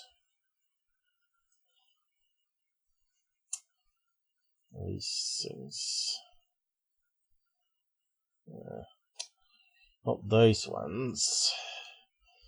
I have to put balloon on, I suppose.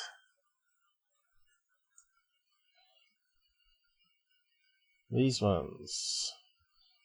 They can be all sorts of sizes. You can see the little short ones. I think you can get, there's the triangle one again. You could even get a black one. One that's 3 tubes joined together. So it could be something like that also in the picture, but I think I could see some writing on it, so let's have a look at the video it was going to give us.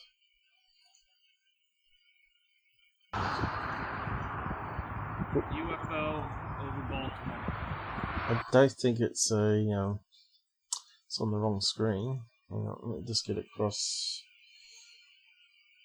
Come here. It wants to go in its own direction. There we go. Oh, now it's making it bigger again. Let's see, how can we resize it? There we go. But I want it smaller.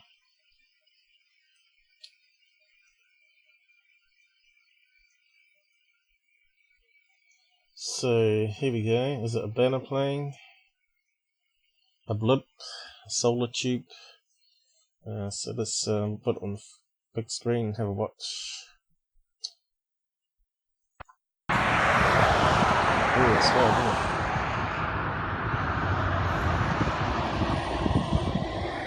I don't know if he's going to swear. Around the clouds.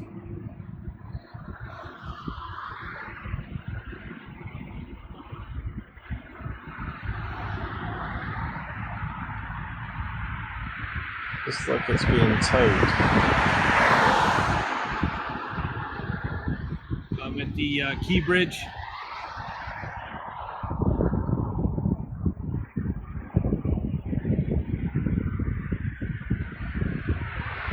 Those smartphones are really bad at picking up the wind on them for some reason. You think they'll just fix that up in different models of phone by now. Fix up the better sound for video mode. So you can see it's a fair distance away. Doesn't look like much, does it? Can we see a plane? Probably not, because it's going to be like a couple of specks. If it's towing the banner. And it looks like it's going to the right side, and he hasn't. It's got a post in the way there, so it's probably behind the post. So we'll just have to keep playing it.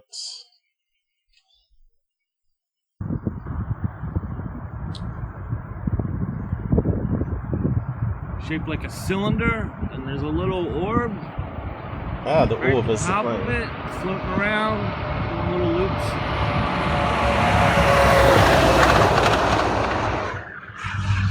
Whoops, it just got spotted by a truck. Huge.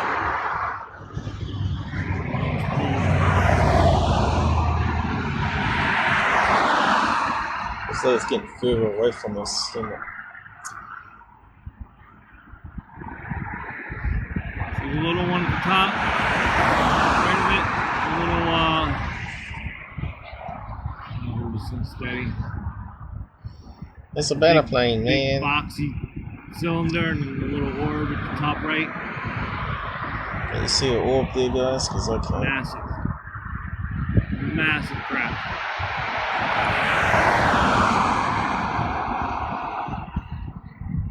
Looks like it's on an angle there, which would be definitely a banner plane there. Looks like Square. It's huge. be towed at the bottom. It's over the city right now. Towards the right.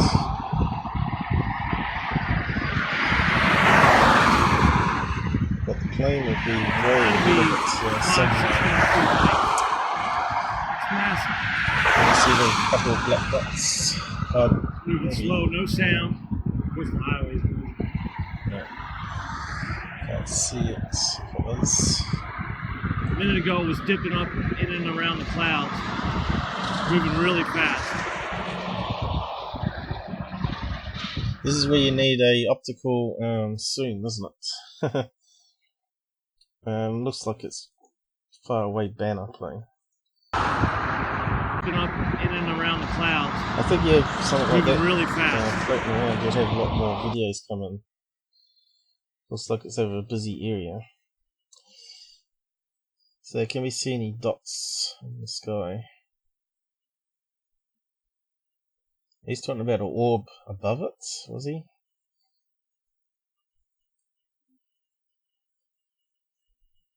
We're not going to see a white plane, are we?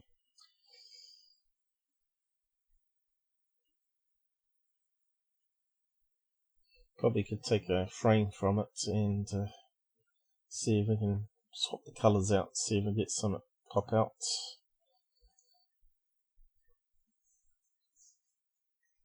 We'll just minimise that. But yeah, if you type in banner planes,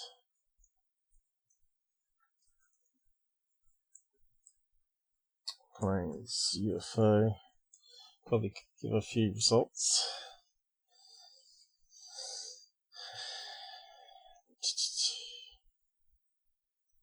Yeah, I thought it would. Here's one. Looks very similar to what we're watching, right? But you can see this one's a bit closer and we can see the angle. But again, you can't see where the plane is because it's a little white couple of dots on the screen. And also that one looks like it's going the other direction because it's being towed this way, which means it's going against the wind, so it's going to be angled. And of course the plane will be over here somewhere. A couple of little dots on that one.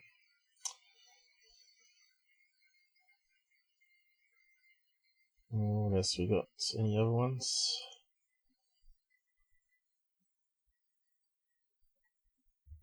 Let's take forever to download. Here's a banner plane. Again, you can't see the plane because it's way in front here. It's where this cross will be. That will be where the plane is, and it'll be like way smaller than this cross would be on that image there. So that's on their website there. Wikipedia.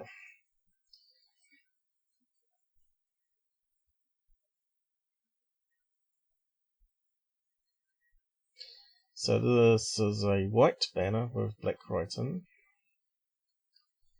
Here we go. That one's pretty close up, but yeah, we're looking for a little white speck in front of this banner. So let's see if we can find it.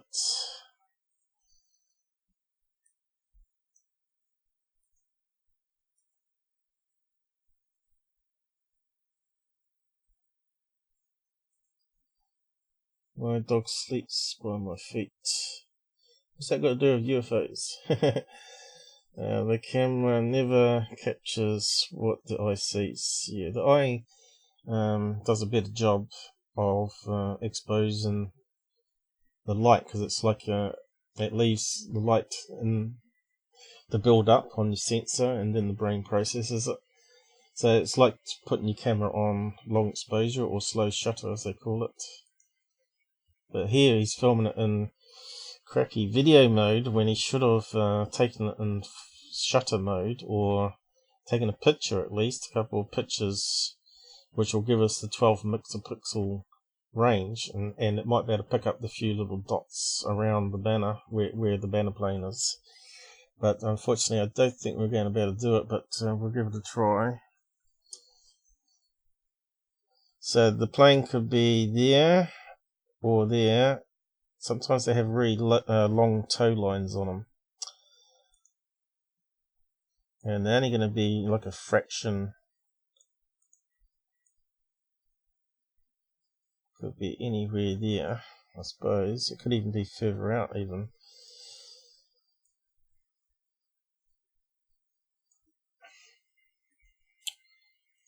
I guess we have to keep looking. New image.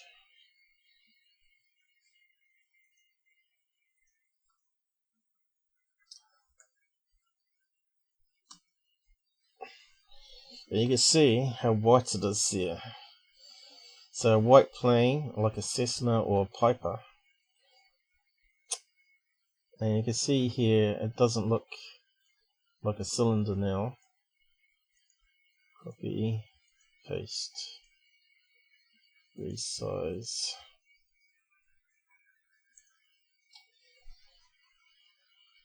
Again, it's starting to look like motion blur.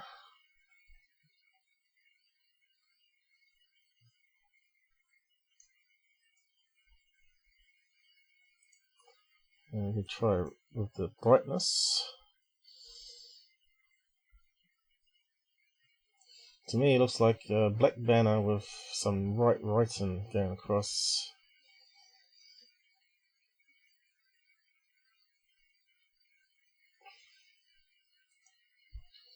I don't know if we can change color on it.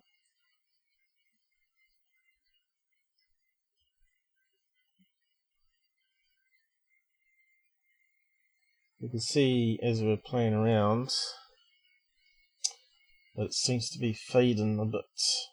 So it looks like a square graphic there, maybe, and some writing in the middle.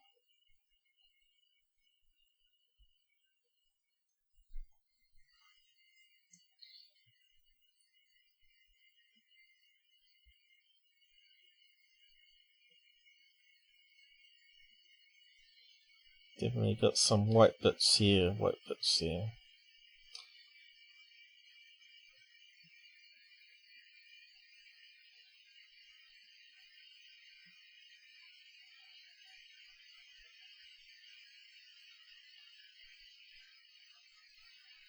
So I don't think we can do much with that one. What was that just popped up? Okay, so let's have a look at this one. See if we can spot the plane. Yeah, I'm not sure how we're going to do this one.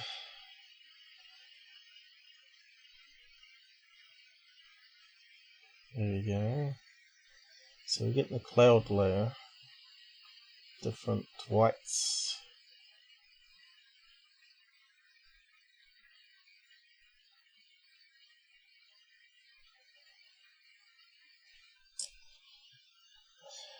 And it still looks like some writing in the middle there, but I can't see a plane.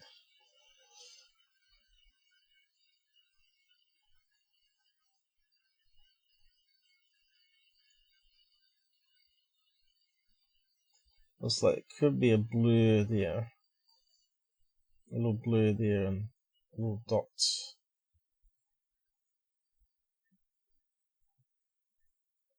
But yeah, definitely would say that's a banner plane, because look at it looks like writing in the middle here, something up the corner.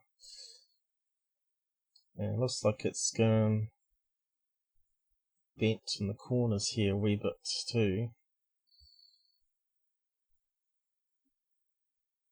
But that looks like a plane. It could be a plane there. And you're only talking about 1 or 2 pixels. Let's see if I can zoom in even more.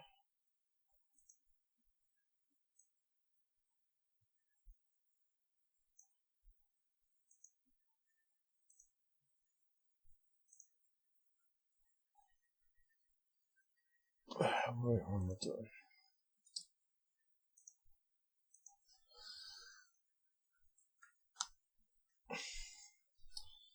Yeah, it looks like something white. And a blobby bit here at the front. Still not showing up though, is it? Well, I think that's the plane there.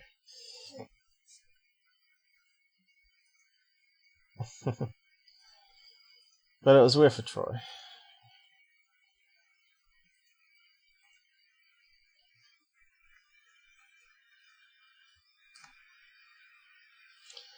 So probably you would have to phone around the banner companies as a MUFON investigator and ask them, did they have anything up in the sky?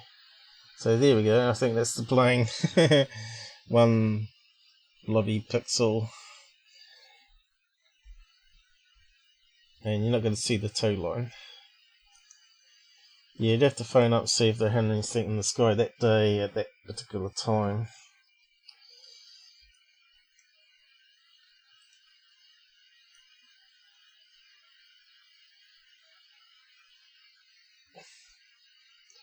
Definitely something there, but the camera's obviously blurred it out.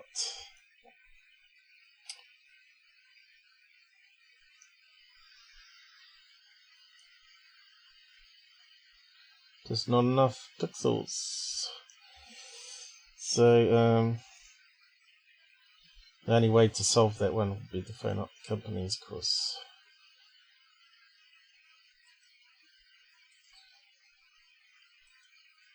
What day was it?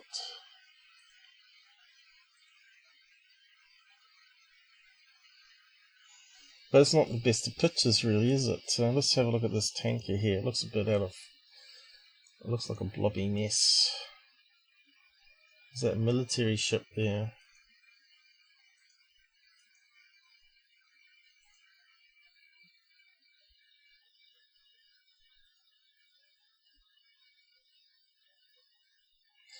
Yeah, if it was like a cylinder craft and it shot directly upwards while it's videoing it, then we could say, that's not the normal. But yeah, you're right, Robert. It's not doing anything unusual in that picture. It's just slowly moving along. I'm surprised Secureteam didn't bother looking on MUFON for that one. I suppose that would have cost them a wee bit more time researching. That looks like a military ship there, is it? See, look how blurry and horrible that is. That would have to be...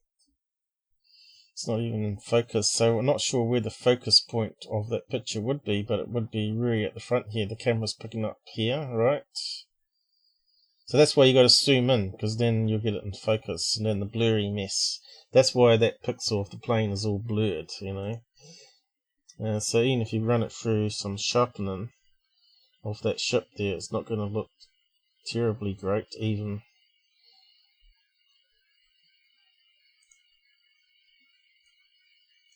We can make it look a bit better. Probably not much better than that though. It's because you start to get artifacts in.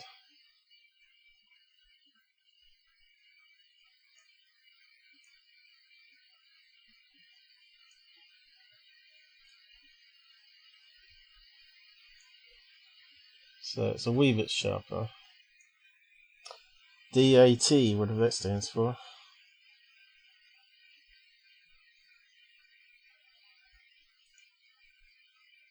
So you can see it was like taking glasses off there. So yeah, I should have probably saved it and then I could have flicked between it. You would see how much sharper it was. I'm not sure if it will remember the setting. I think it does. Let's just try that again. Was that where I had it? No, it's re-saved it in it further up here. So we'll go OK on that. So you go from that to that. See how much difference it is? You can almost see the writing underneath there. But yeah, I don't see any UFOs there. So, see, you could say that was a UFO above the tanker, right? As soon as you sharpen it, boom, you can see a post coming up. And that one there too, you could say that was a UFO above the tanker. Oh, UFO. Sharpen it. Boom. But anyway, bit of movie on. Let's save.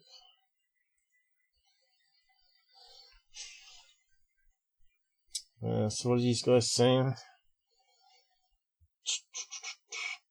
If you don't understand a camera, just leave it auto.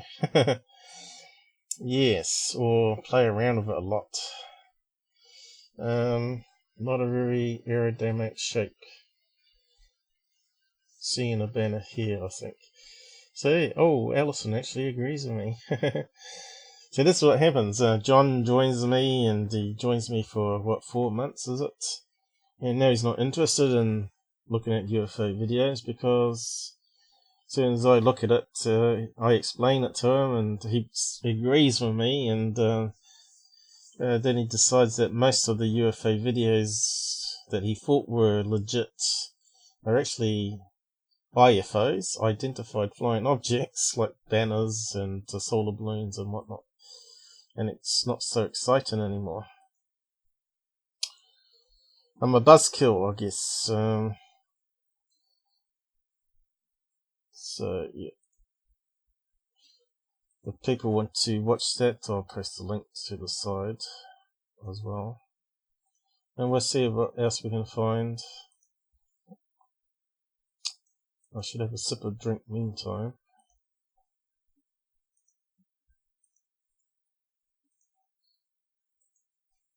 It's amazing how dry mouth you get when you're sort of doing presentations. So that's that one. And you can see it's over near the bay here where the ships dock. So yeah. So I'm just going through the images, the cases that have photographs, which is that icon there. So which one's the next interesting one to look at? This one here. Let's see what else we got. We got a pin of light far in the sky. It could be anything like a plane, SpaceX. Well, it could be International Space Station flying past. What's this one here?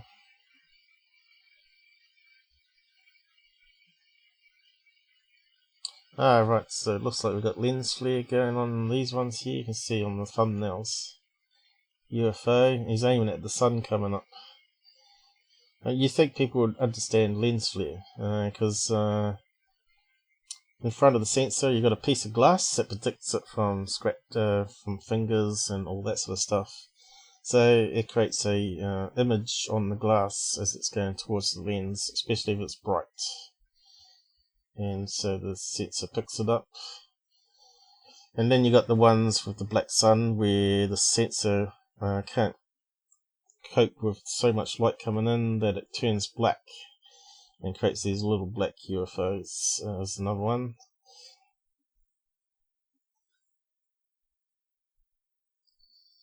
My pain is officially better now, sending you good vibes. Hang on, just need a drink. So yeah, which one do we go for, guys? What looks like a more interesting one? That one there is typical planets. I'll have a look at that one. When you aim that distant light in the sky, you get that ring pattern. There we go.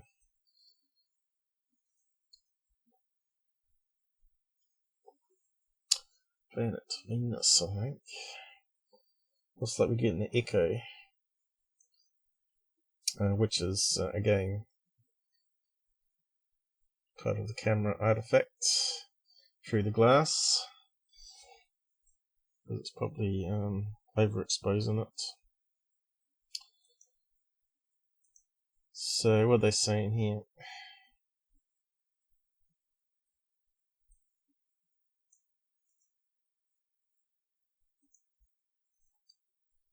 We witnessed flashes of light similar to a camera flash, not remaining in one place in the sky. At closer scrutiny they appeared to look like car headlights. When pausing the video on an exact flash point, it looked like a vortex or portal. I think they're just distant lights. It could be anything really. Let's see. He's got a video here, has he? See if it downloads.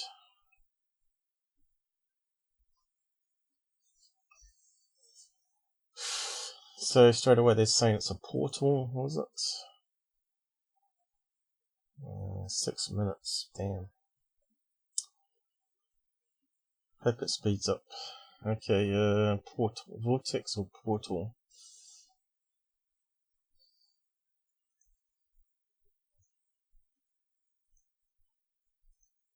See, to me that looks like a plane heading towards you. You know, the two wingtip lights. I don't know. We have to see what it comes out as.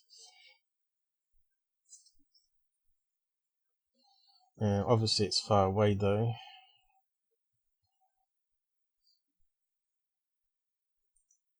And that one looks like planets Venus. So I'm not sure if it's on the same object or not.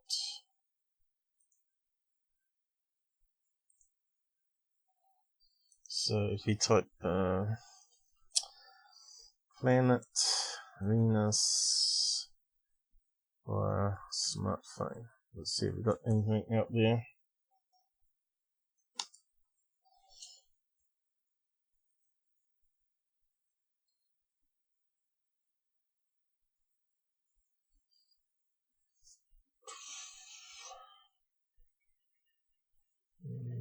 Not much yet. It's mostly artwork. Suppose I might have to type amateur. It's a bit like that one we saw earlier with Scott Brando, where he's getting a diamond shape through the iris, and it was making the sort of ring pattern inside. Well, this one, what's that there? Nope, that looks like a graphic or better camera. Come on, Google, you've got to do better than this. Here we go, what's that one?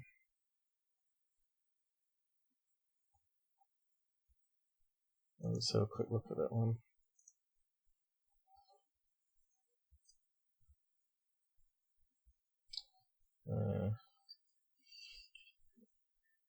That's the moon.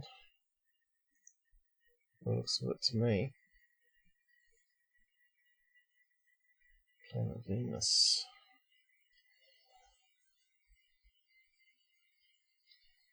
And there's Saturn. I think that was the moon.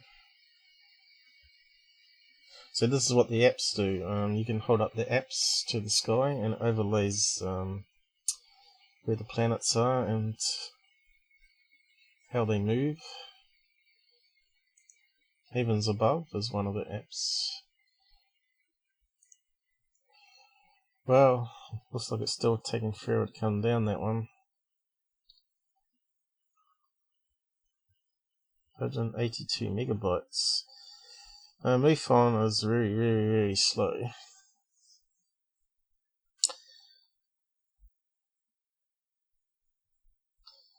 But yeah, I'm not getting any amateur images there.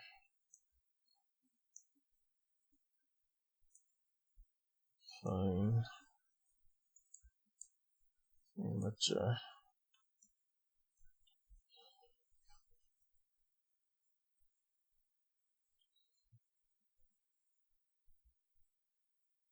Oh, here we go. You can see it's a fuzzy blob. We're not getting the rings pattern. Robert, you probably got some. Your camera's better than what we're getting on MUFON though. You probably can get a perfect picture on your P900 or whatever it is. What's that one there?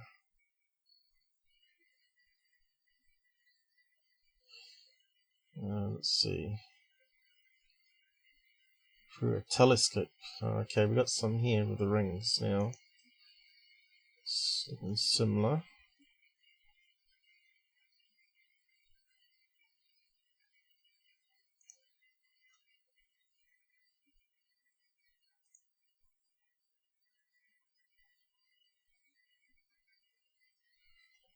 Looks like it's changed it. Go back.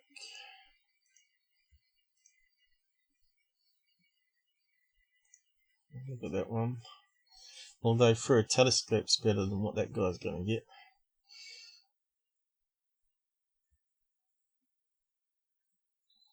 Just an overexposed blobby mess.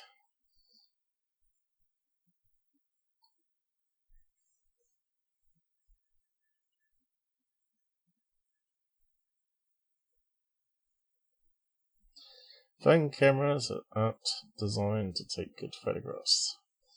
Not at night time anyway. Sensor too small.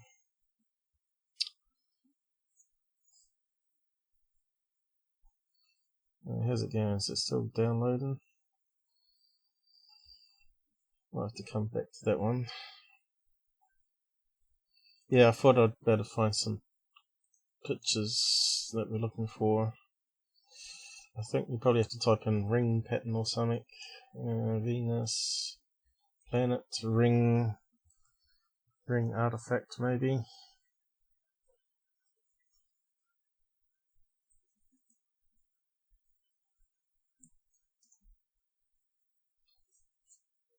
That's Saturn. 10 catches pictures of Saturn's rings. Must use the telescope surely. Using A. Then it doesn't tell us the rest of it. Bugger. What do we got here?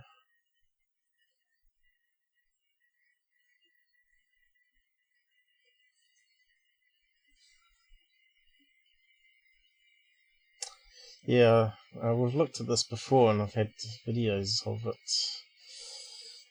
Maybe I have to get a video of it. Maybe there's a video.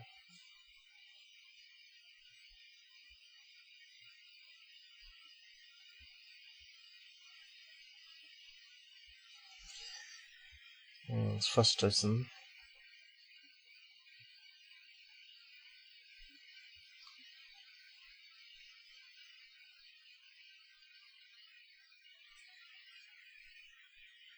Don't think I'm going to find it.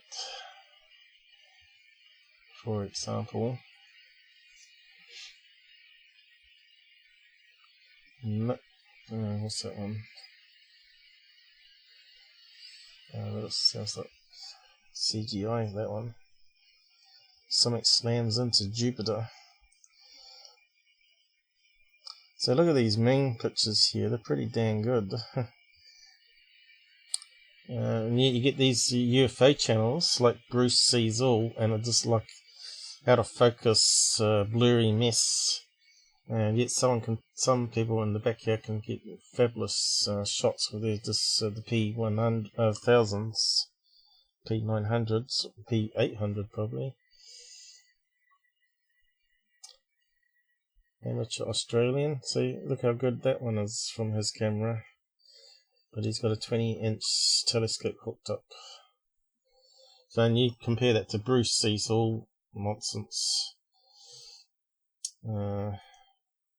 Apparently he holds up a magnifying glass to his LCD screen after he's videoed it on his videos, someone said, and he showed me a video clip where he's actually doing it, holding up to his LCD screen to magnify it. So the guy clearly doesn't know what he's on, what he's doing. It's almost down, that one. It's probably a waste of time though. Now you probably could look at the star map location on that one. But which way was he aiming the camera? That direction, that direction, that direction, you know what I mean? So if he used the apps like Heaven Above app, he could have narrowed it down himself.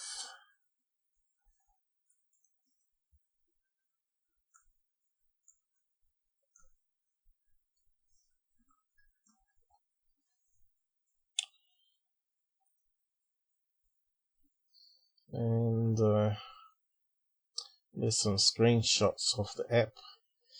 But what you can do is you can hold it up to the sky, and it overlays, tells you what's in the sky, what you should be looking at.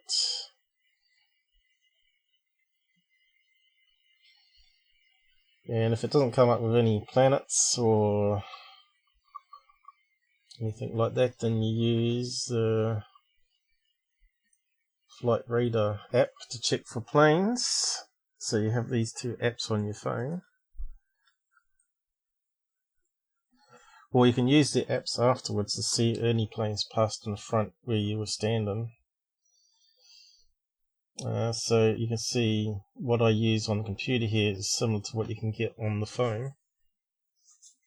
But with the benefit that you can aim the camera up to the sky, and it will put a plane over top of it to tell you whether it's a plane flying past, which is pretty good.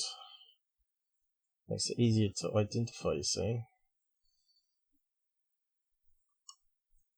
Have they got any examples?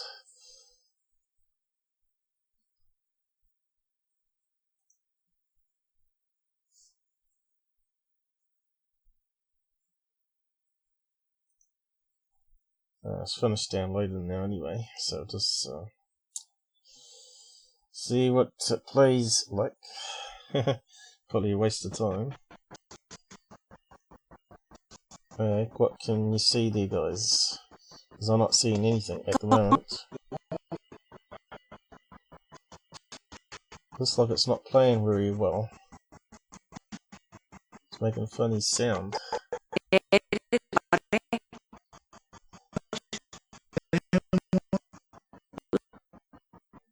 I just saw two flicks of light down the bottom here.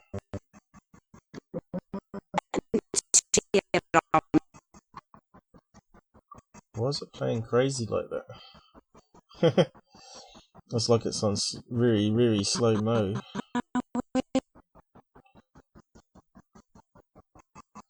It's obviously from an Apple that's using some crazy encoding. Movie files, I really hate movie files. That thing gets slowing down. No, I wonder if we speed it up.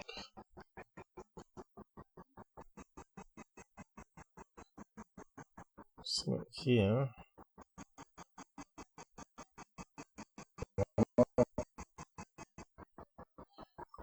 Yeah, this is crazy.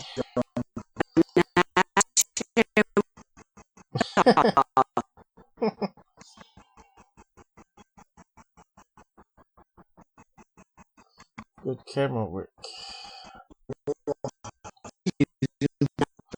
Alright, that one probably need to be converted. What else can we play it in? Sometimes media player. Let's see.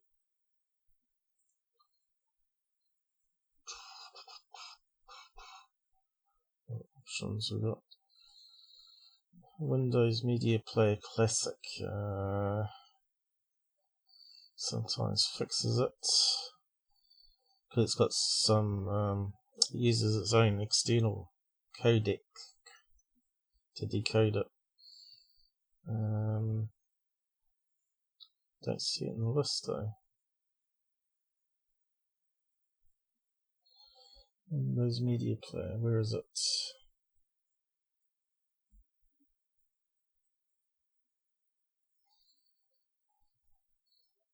That doesn't make any sense.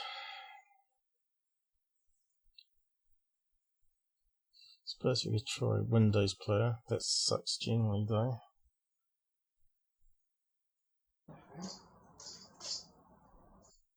Oh, what's going on? Oh, where's it gone? Alright, it's playing the audio, alright. It is, isn't it? There it is, there, I've got it. Alright, looks like it's playing alright. It was one over there and one over there. Look here. Stay on it. Oh, go on. I'm getting 2 flashes here on my screen. Keep on. Well, we need Robert to translate that. 2 flashes on the screen, I think she said. Oh no, where's it gone?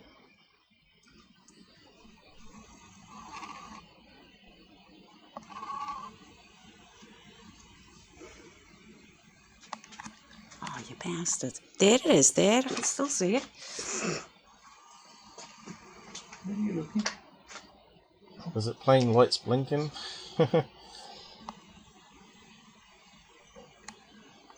It could be a drone, I suppose. I don't know. What? More likely to be a satellite that's passing by, right? I know, Andy, there's 2 of them. Whatever they are. Because often you get the satellites that's in front of the International Space Station, and behind it you get the International Space Station flying past. But yeah, I'm not sure how we're going to do much with this one, are we? You know what? They're going all over the place. I know. I can't, I'm zooming in on it, but I can't bleeding.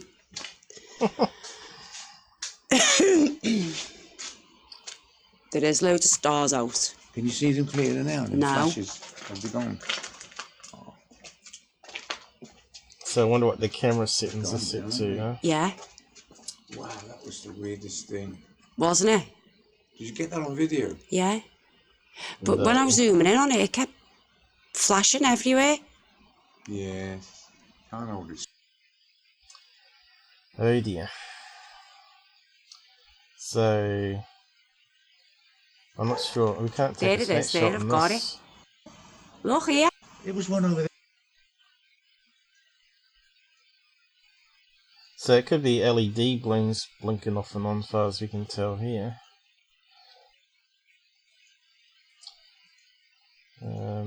So there's not much we can be able to do with this one, because we can't take a snapshot with that useless Windows one, can we? This sort of played it, but in slow motion.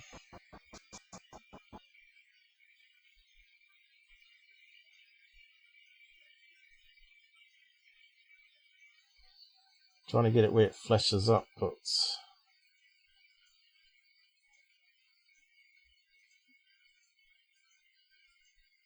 not having any luck. But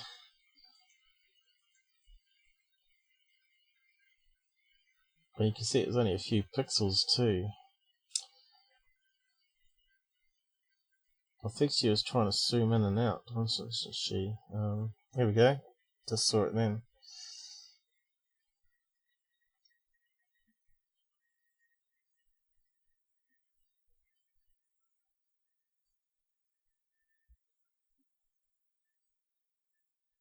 Ah! I just moved it when I had it.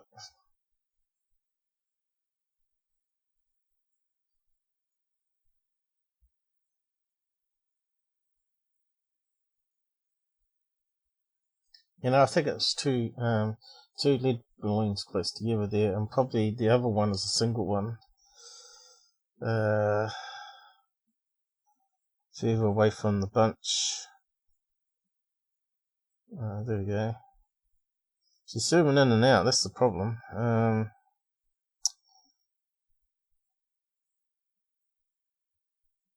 So it got close and then it went further away. I think it's a waste of time. We should have go to another case and have a look in a minute. How are we doing for time anyway? 2:20, 2:30. Oh, yeah.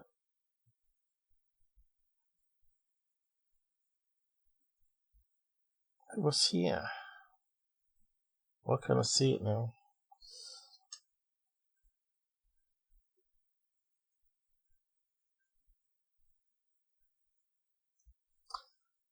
Yeah, let's put it down slow. No, it still can't get on that speed. It was right here somewhere.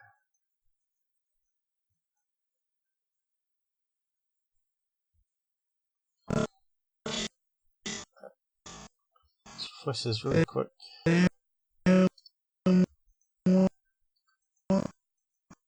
No.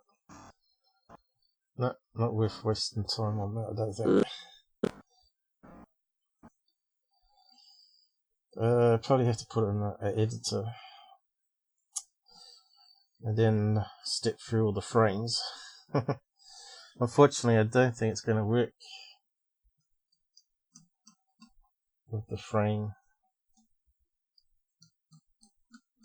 Not with a movie file.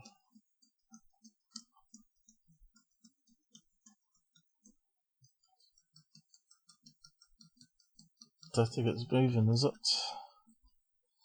We got no reference, so it's hard to tell. Ah, and maybe it was. I just saw it flash up the top there.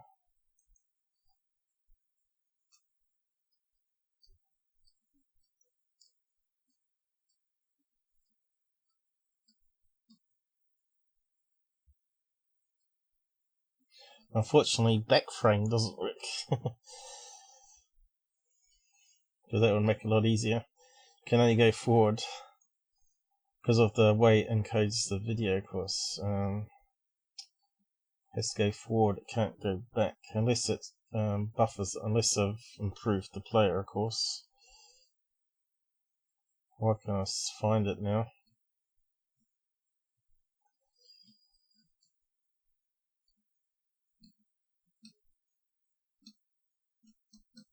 But just got it then. 27.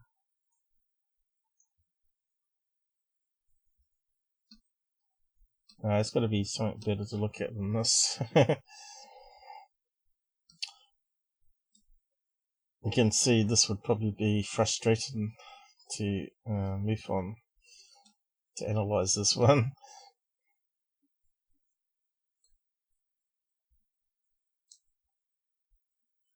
Should be coming up.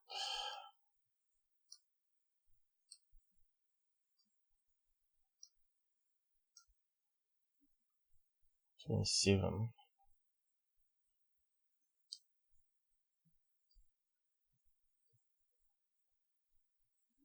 Did I miss it?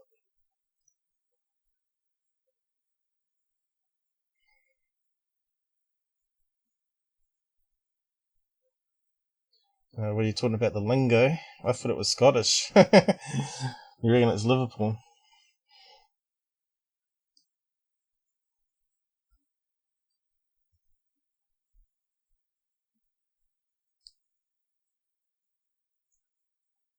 I just pushed it. Thought I was going to go past it. Okay, we got the two lights that they're talking about. Take a snapshot. Get rid of that stupid thing. 200 megabytes for that rubbish. Okay. And it's no different to what they probably got. Looks like it's got a hole in the middle there.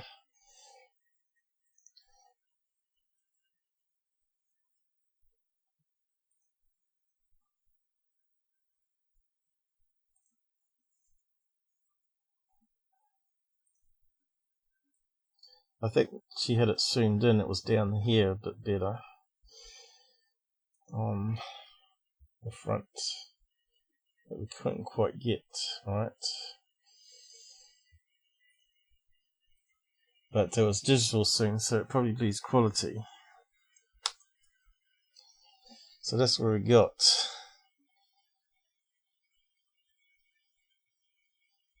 I can see that it's misshapen there. Again, I think they're two LED balloons that are blinking off and on. I don't think they're plane lights now. I don't think they're satellites. Look too white, you see. And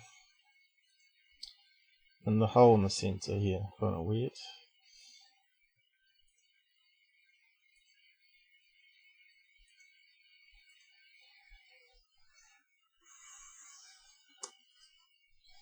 Can't really see them being UFOs. I don't know what you think down the side there.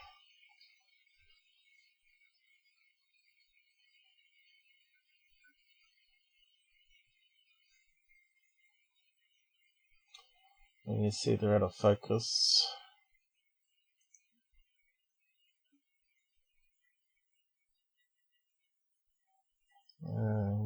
Sharpener.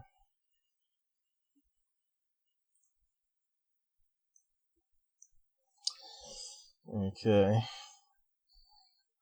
So I'm guessing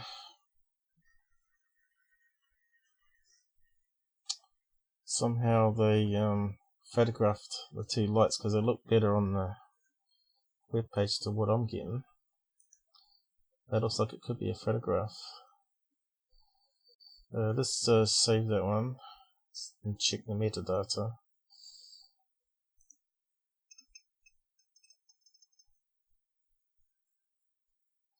It's a bitmap. Do you get bitmaps on the phone? On Apple phones? So that's similar to what I got. There's the two holes that we're getting in the middle. I suppose that's a bitmap as well. Yep.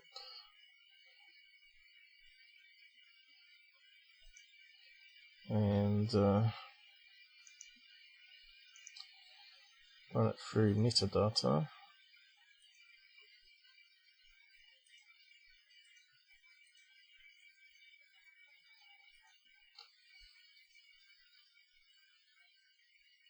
Exit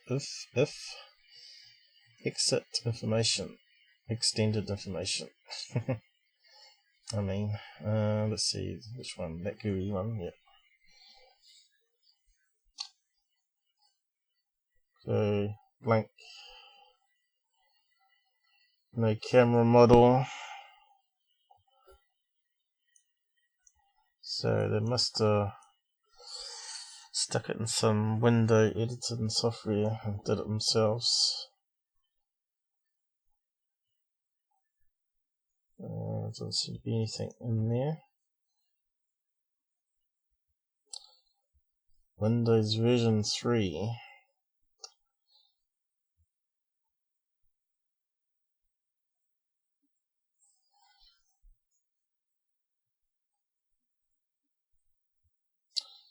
So it must be saved on a Macintosh, I'd say, to Windows 3 bitmap. And where's the other one? Don't know why they're calling it a vortex though. It doesn't make any sense for a vortex, does it? So yeah, that's no good. So obviously, it's not direct image from the phone. So whereabouts were we on the editor?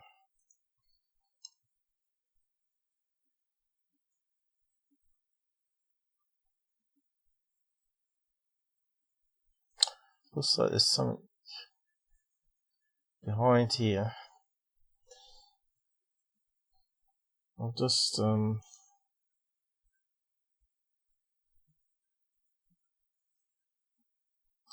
know, it kind of looks like two number balloons, right? Letter O's or something.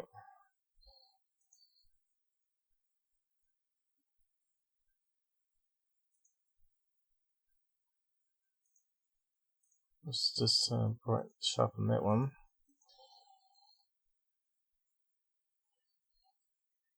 But I think the quality is too bad to be able to say what it is exactly. But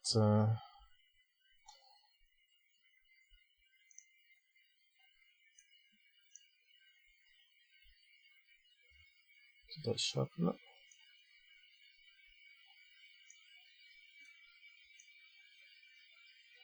Something coming down there, right? Don't think it's sharpening it for some reason. Select tool. Don't think it was doing it.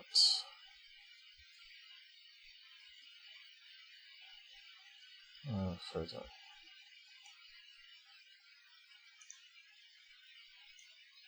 Oh, here we go. It's doing it now. So there's something coming down here. Something going behind there. Which kind of suggests balloon, right? With like the string attachments.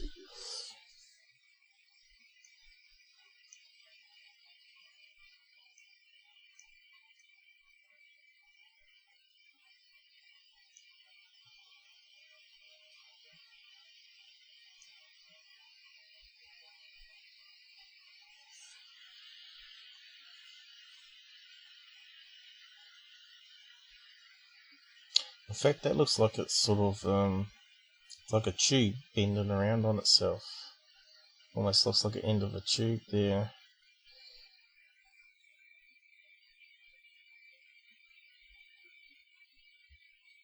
Could it be a night kite?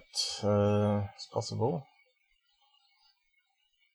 And we're picking up some reflection on some material behind. There's another possibility there. What else can we do?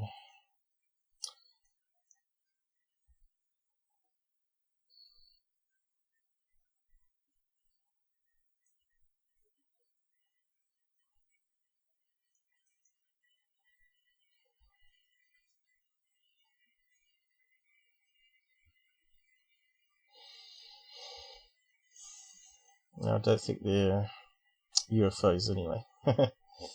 I think there we go. We're getting the light being emitted that's sort of lighting up some of the atmosphere behind. So you're getting this sort of strange pattern around the outside where it's lighting up the atmosphere.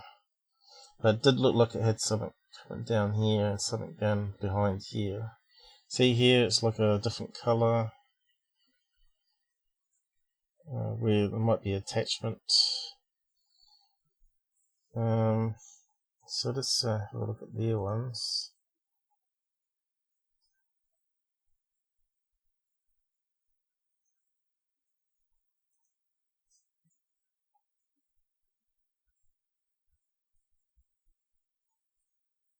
Slightly bigger. Copy.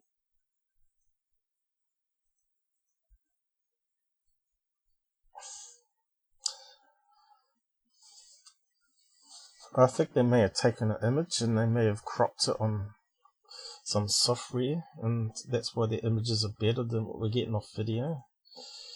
So let's have a look at these ones here. Scaled in. So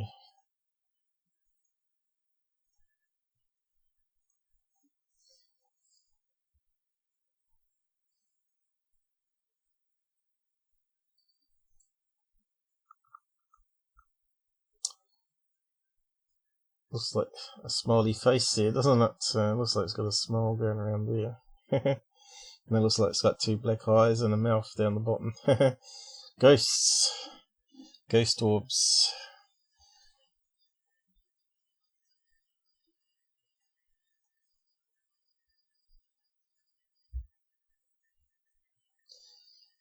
So these ones...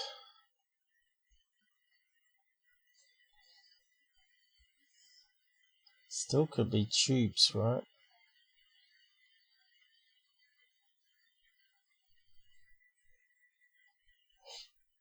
Still out of focus though.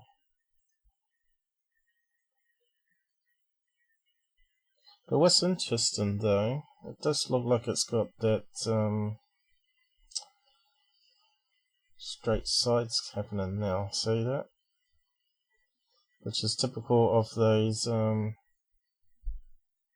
Pentagon balloons, and that could be why the center bits. Yeah, let's see that? You can see it's got a pentagon.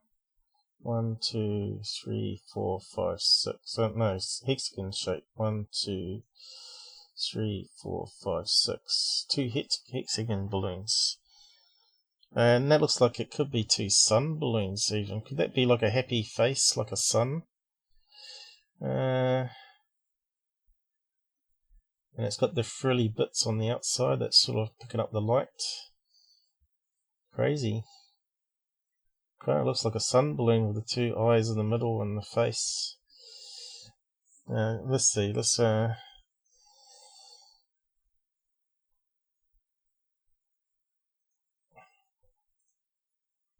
I'll show you what I mean. So we're talking about a hexagon.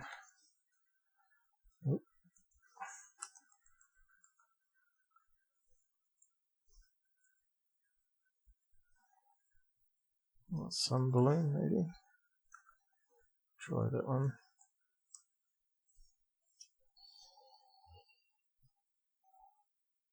Not those ones. Although Secureteam did that one. Biological creature in the sky. That one there with the frilly bits on the outside. It's not that one. Could be just a hexagon balloon. Oh, here we go. Couple of hexagon balloons. Hexagon lead balloon. Here we go. And you can see how bright they are.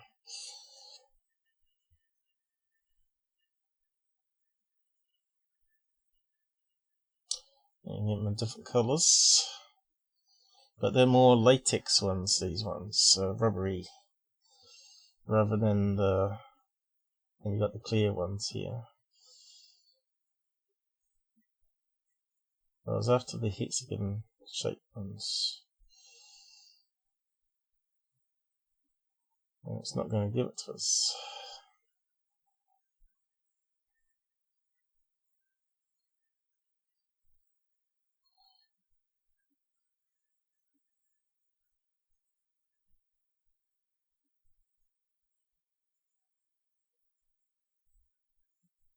Well, this one's got happy faces on. Looks a bit like that, doesn't it? Looks like 2 eyes and a mouth.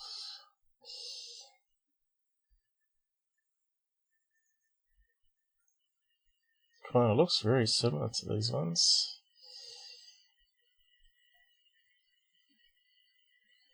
Haga party balloons.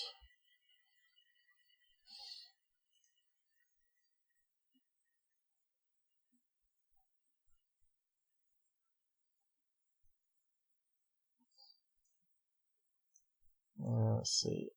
Just try hexagon. So here we go.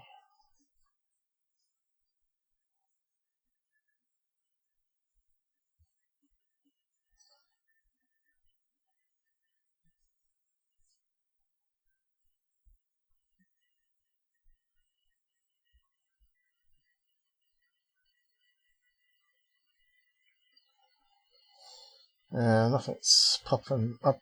You can see you can get these ones, which fits the shape, but they got all sorts of different patterns, designs on, but they're not actually like the LED ones.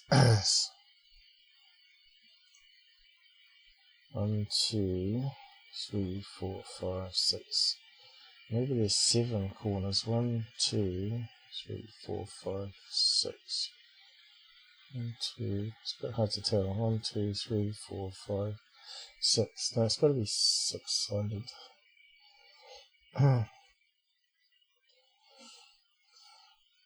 But I think now, because she said she was zooming in,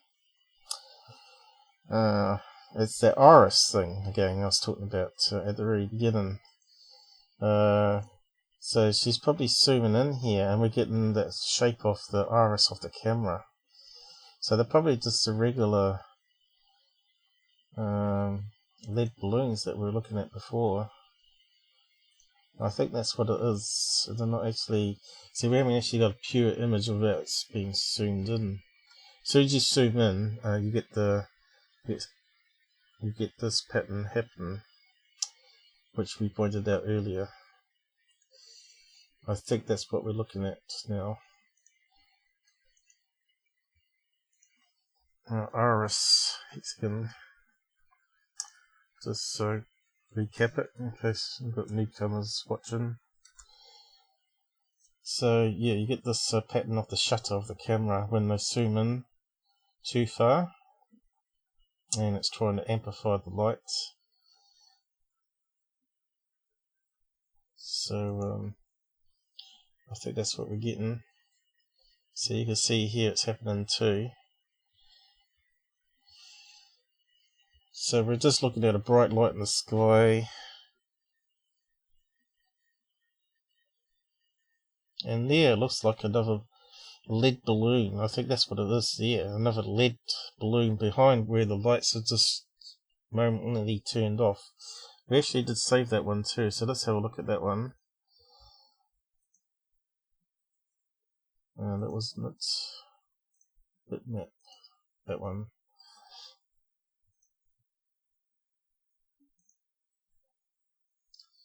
Let's zoom into that.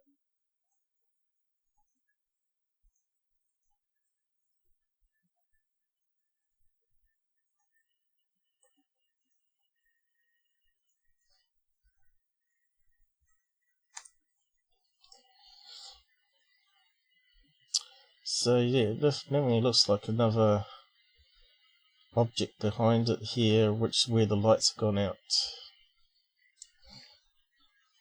So we don't know if I mucked around with this image or not though. But you can see here we're getting the iris pattern, so it's obviously zoomed right in. And the lights here is the cloud layer, where it's highlighted in the cloud, right?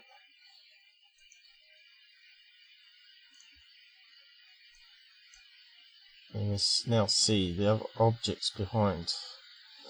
I thought it might have been a reflection in the glass lens, but no, I think it's the two same objects. Obviously they're spinning around in the sky, right? It's attached to each other.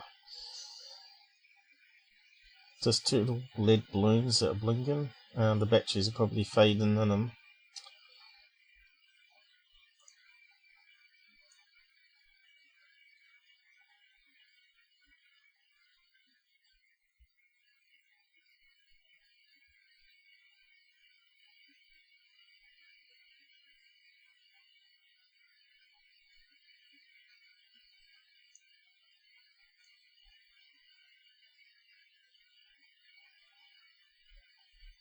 I think that one's sold.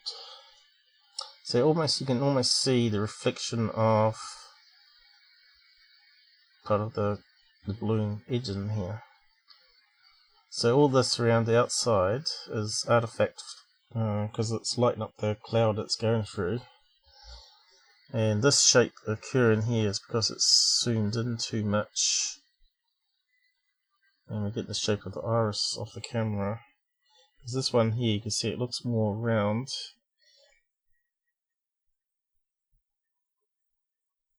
And it almost looks like a clear balloon there, doesn't it?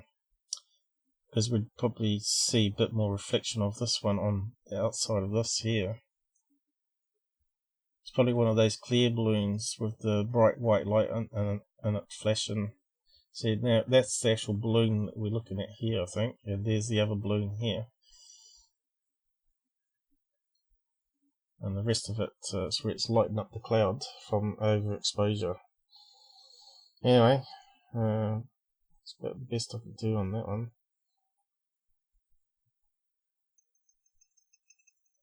Yeah, so we're seeing the edge of the balloon here. And it's obviously like a clear balloon with a bright LED light in it. So like one of those ones we saw before. Where was it? Did I close it down? Doesn't matter. It was like a clear balloon with fairy lights in it, but you can put any sort of LED light inside it you wanted to for weddings and birthday parties. So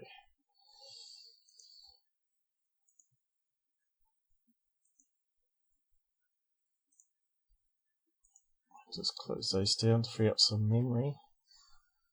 Right. Oh, is that coming up to 3 hours? Howly belly. We don't really get far in MUFON cases, do we? Because they take so long to look at. But I quite enjoy looking over MUFON cases, in case we come across something that's really good. Looks like we got a sub, did we? Or something. Something beat. Did I miss it? Nothing's changed here though. The ding noise. What's that normally?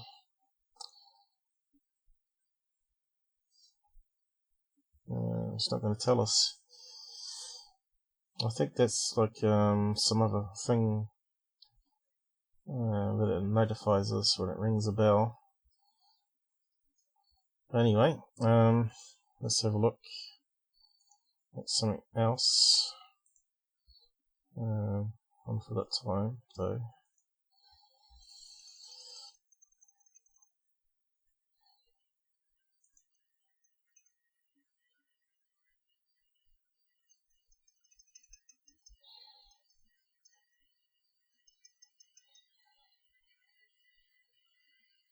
You don't understand the dark sender.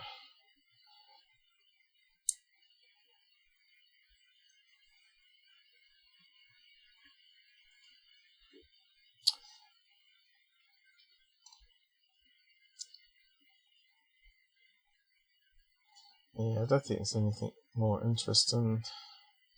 What's that one there? Going tic tac. Let's have a quick look at that one. This bar at the bottom, oh right, yeah, because I've got that there. That's too big. Looked up and saw what looked like a star or planet, but not dark enough to be so bright in the sky. Then it disappeared without a trace. Again, that sounds like a pair of lead balloons, doesn't it? It's like two balloons tied together. But these ones look like the Milo ones, which get crinkly, and not like the latex ones.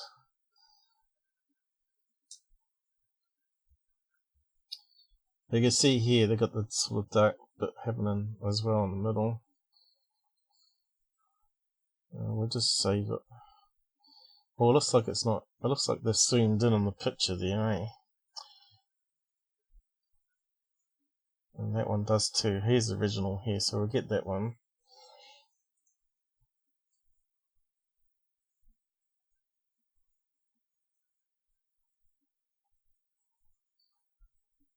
$600 on the end, is it?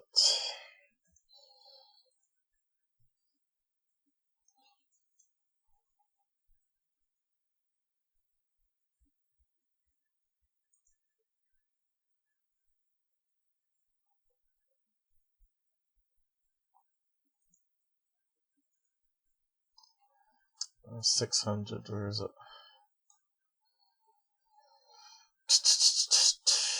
I can't see it. There it is.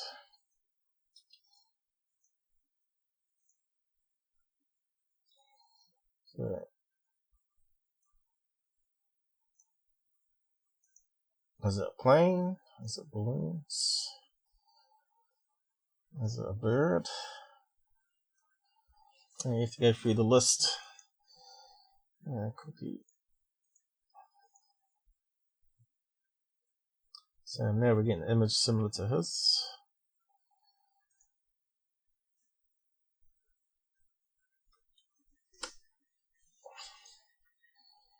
So what are we looking at? I need to zoom in.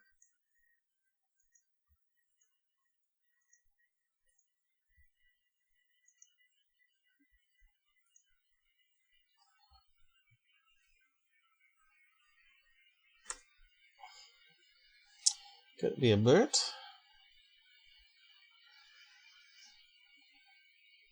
Seagull? Or two balloons?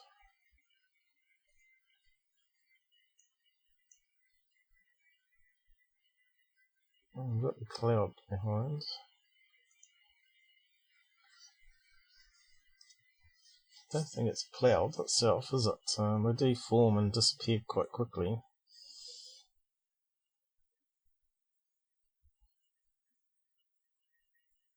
A couple of deflated balloons, maybe?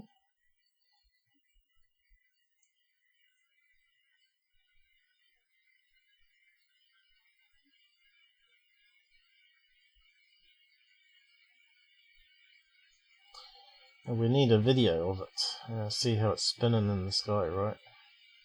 Could be a shopping bag even blowing up into the air currents. You talk about all the pollution in the sea, right?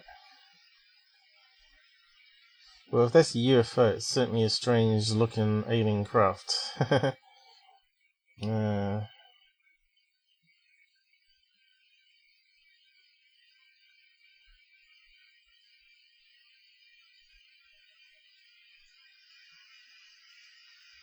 I think it could be just one balloon, maybe.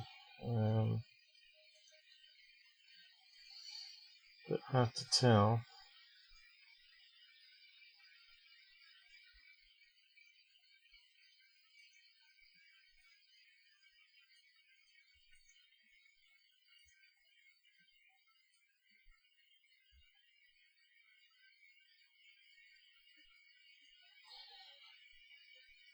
Oh, there we go. You see all the outside around here is actually overexposure to the lens. Definitely that shape on the lens here. Could it be like a weather balloon? That's popping or leaking. Then disappears, he said, so maybe exploded.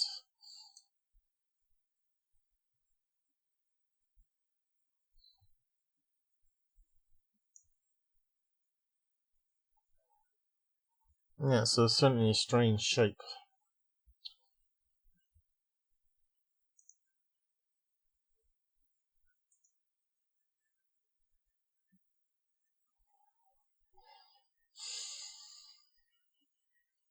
So what do you reckon on the side on that one?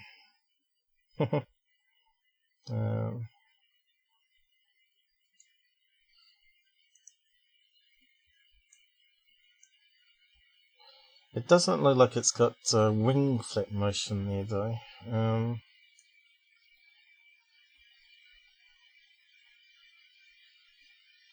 Could be two things tied together, or it could be one single thing in a funny shape. So the sharpening doesn't help us out any, as you can see.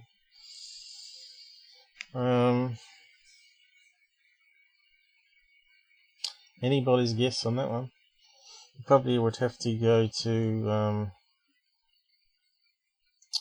flame finder. Could be a parachute or a kite, maybe. A strange shaped kite. It almost looks like one of those. Whereabouts are we located? We're not located near the beach, are we? Phoenixville.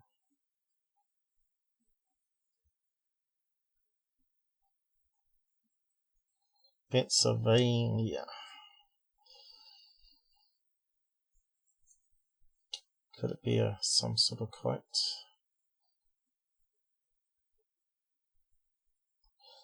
Well, I don't think it's an alien craft anyway. Kind of looks like a parachute almost.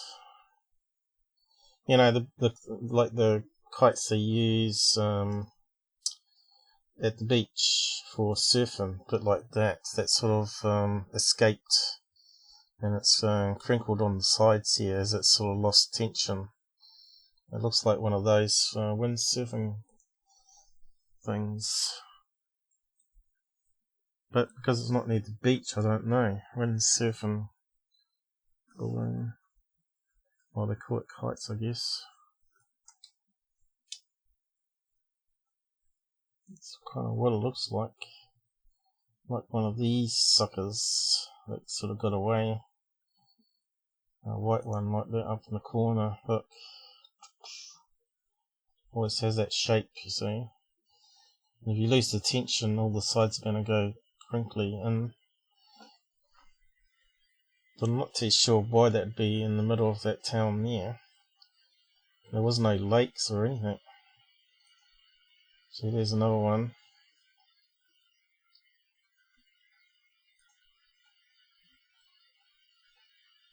That one far away. Kind of looks the same, you see.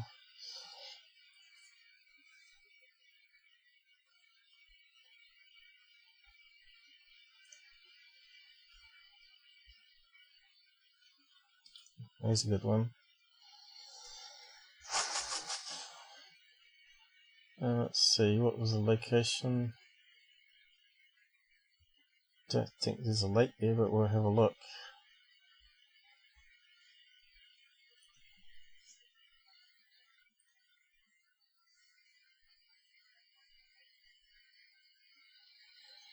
Parachute, you reckon it sounds good.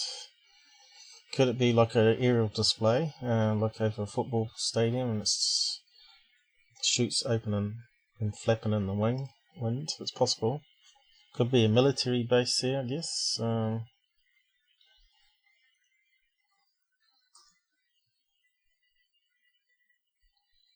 there you go. There is a river there. Could it be somewhere on the river?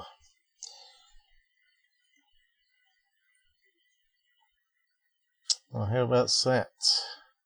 That changes it completely. Could be a surf kite.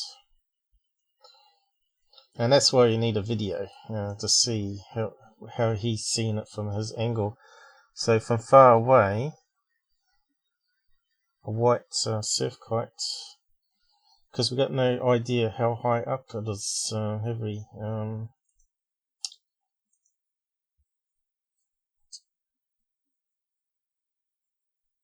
I reckon it could be,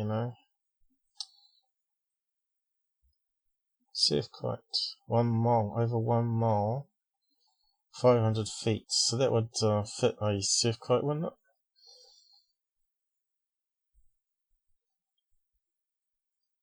Especially if it snapped off or they let go and it went up in the air, flapping around. So yeah, that's my best guess on that one now. So you don't see the river on here.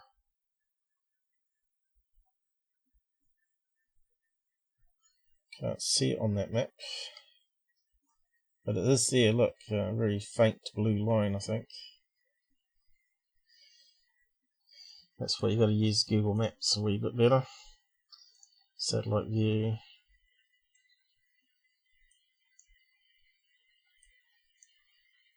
And it's pretty built up. Oh look at all this here. Lots of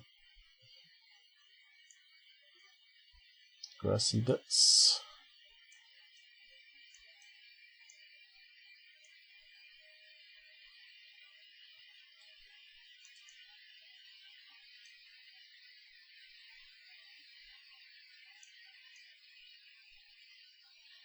I suppose you might have to type in that name of the river there and see if there's any surfing or whatever. Skull River. Probably going to forget how to spell it. Schooly Kill. I'm not sure how you say that. School. Is that right?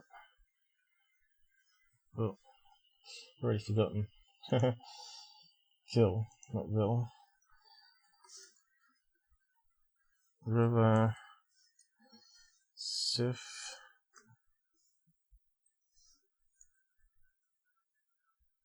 What? I don't know. Oh, there you go, surf club. Straight away. That's probably it. Is it in the same area, or is it just another location with the same name?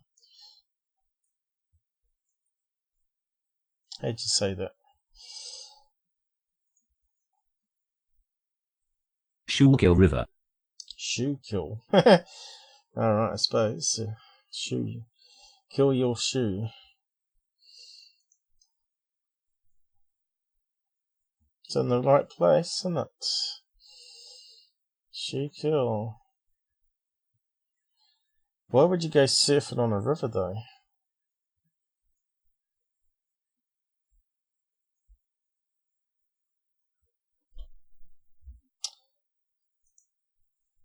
Yeah, I don't know about that.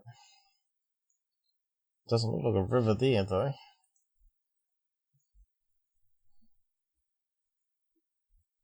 That's a different location. Oh, there's the river.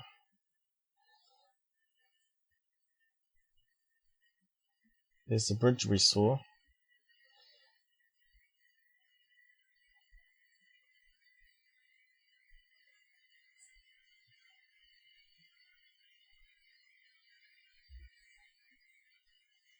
And what's that there? Some sort of dam?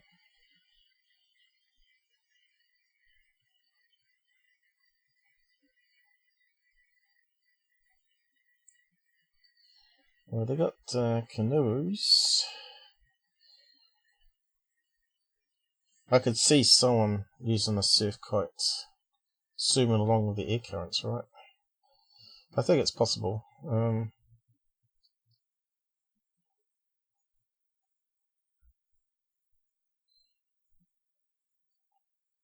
I just wonder if we can get any images.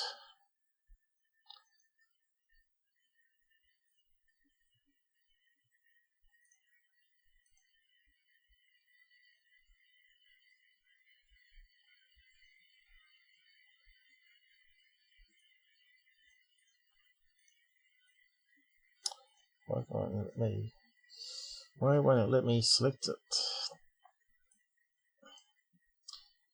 I'm have to type it in. Surf club.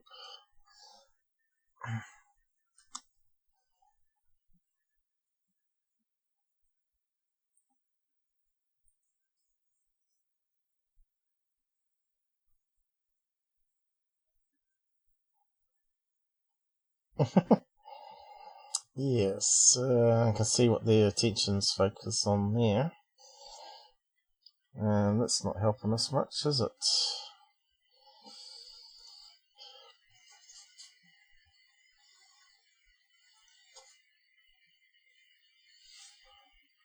T-shirts.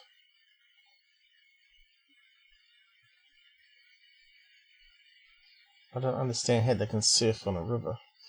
Doesn't make any sense. Unless it's this thing here. Unless they've got some way of creating an artificial wave. I don't know. Anyway, your guess is as good as mine, guys. There might be something out there that pops up. Canoeing. No surf club from what I can see. Makes no sense.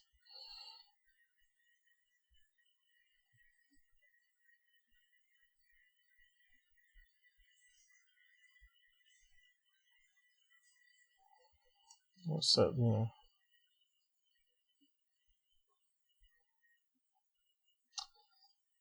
Oh, what's this here? Aha! So there is a dam on the river. And they're up to something there.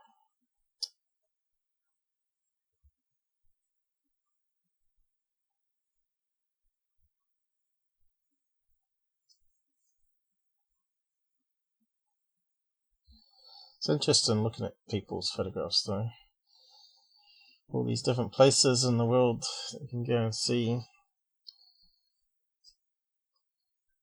I remember the time we couldn't do that back in the 90s because it was on dial-up connection and it would take like 5 minutes just to get something like that downloaded. Now we can just look at it very quickly. So that's a dam of some sort. Anyway.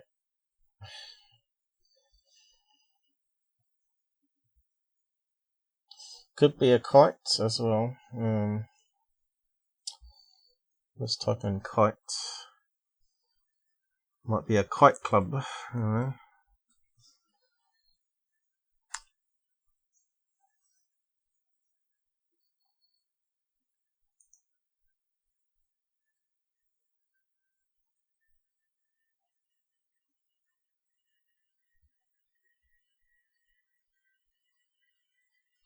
Sure enough. Outdoors Kite Festival. Is that in the right place? So it could even be something like this, you know, with the big outside things. But it looks like it's all over the place here. Look at that thing. Pretty cool. Anyway, I better wrap up. I think I've got to take the dog out before it gets too dark. Oh, here we go. What's this? Here we go. Just as I was going to give up. Here we go. That looks very similar to what we were looking for. Whereabouts is that? Kite Festival's again.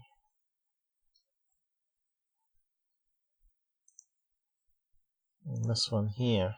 There you go. But that's not in the right place, is it? Bugger. Stupid Google. Should only give us pictures that we want for that location. Oh, look at this thing.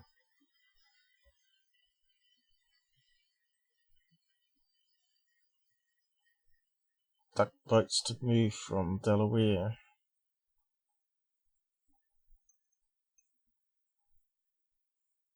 It looks like the ride you get at amusement park for in Australia there. You go down a big water chute, similar to that. But yeah,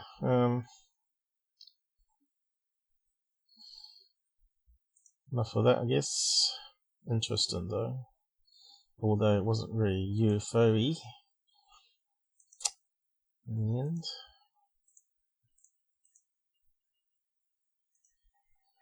I think everybody's gone to bed now, haven't they? It must be getting late in America.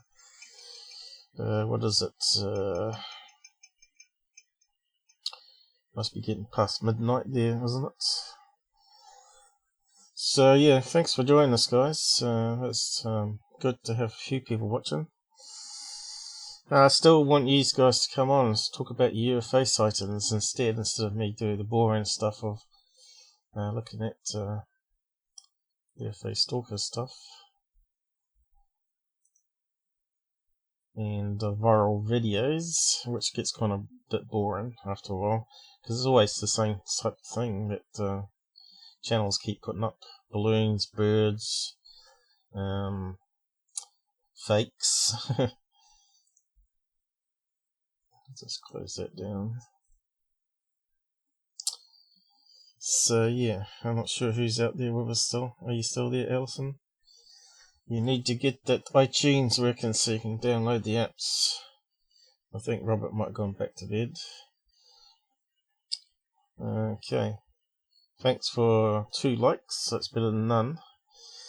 Now I'm just going to switch over to my end credits now, say goodbye and good night, and I'll see you again, if not in the middle of the week with some sort of upload. I'll have Saturday with Robert again.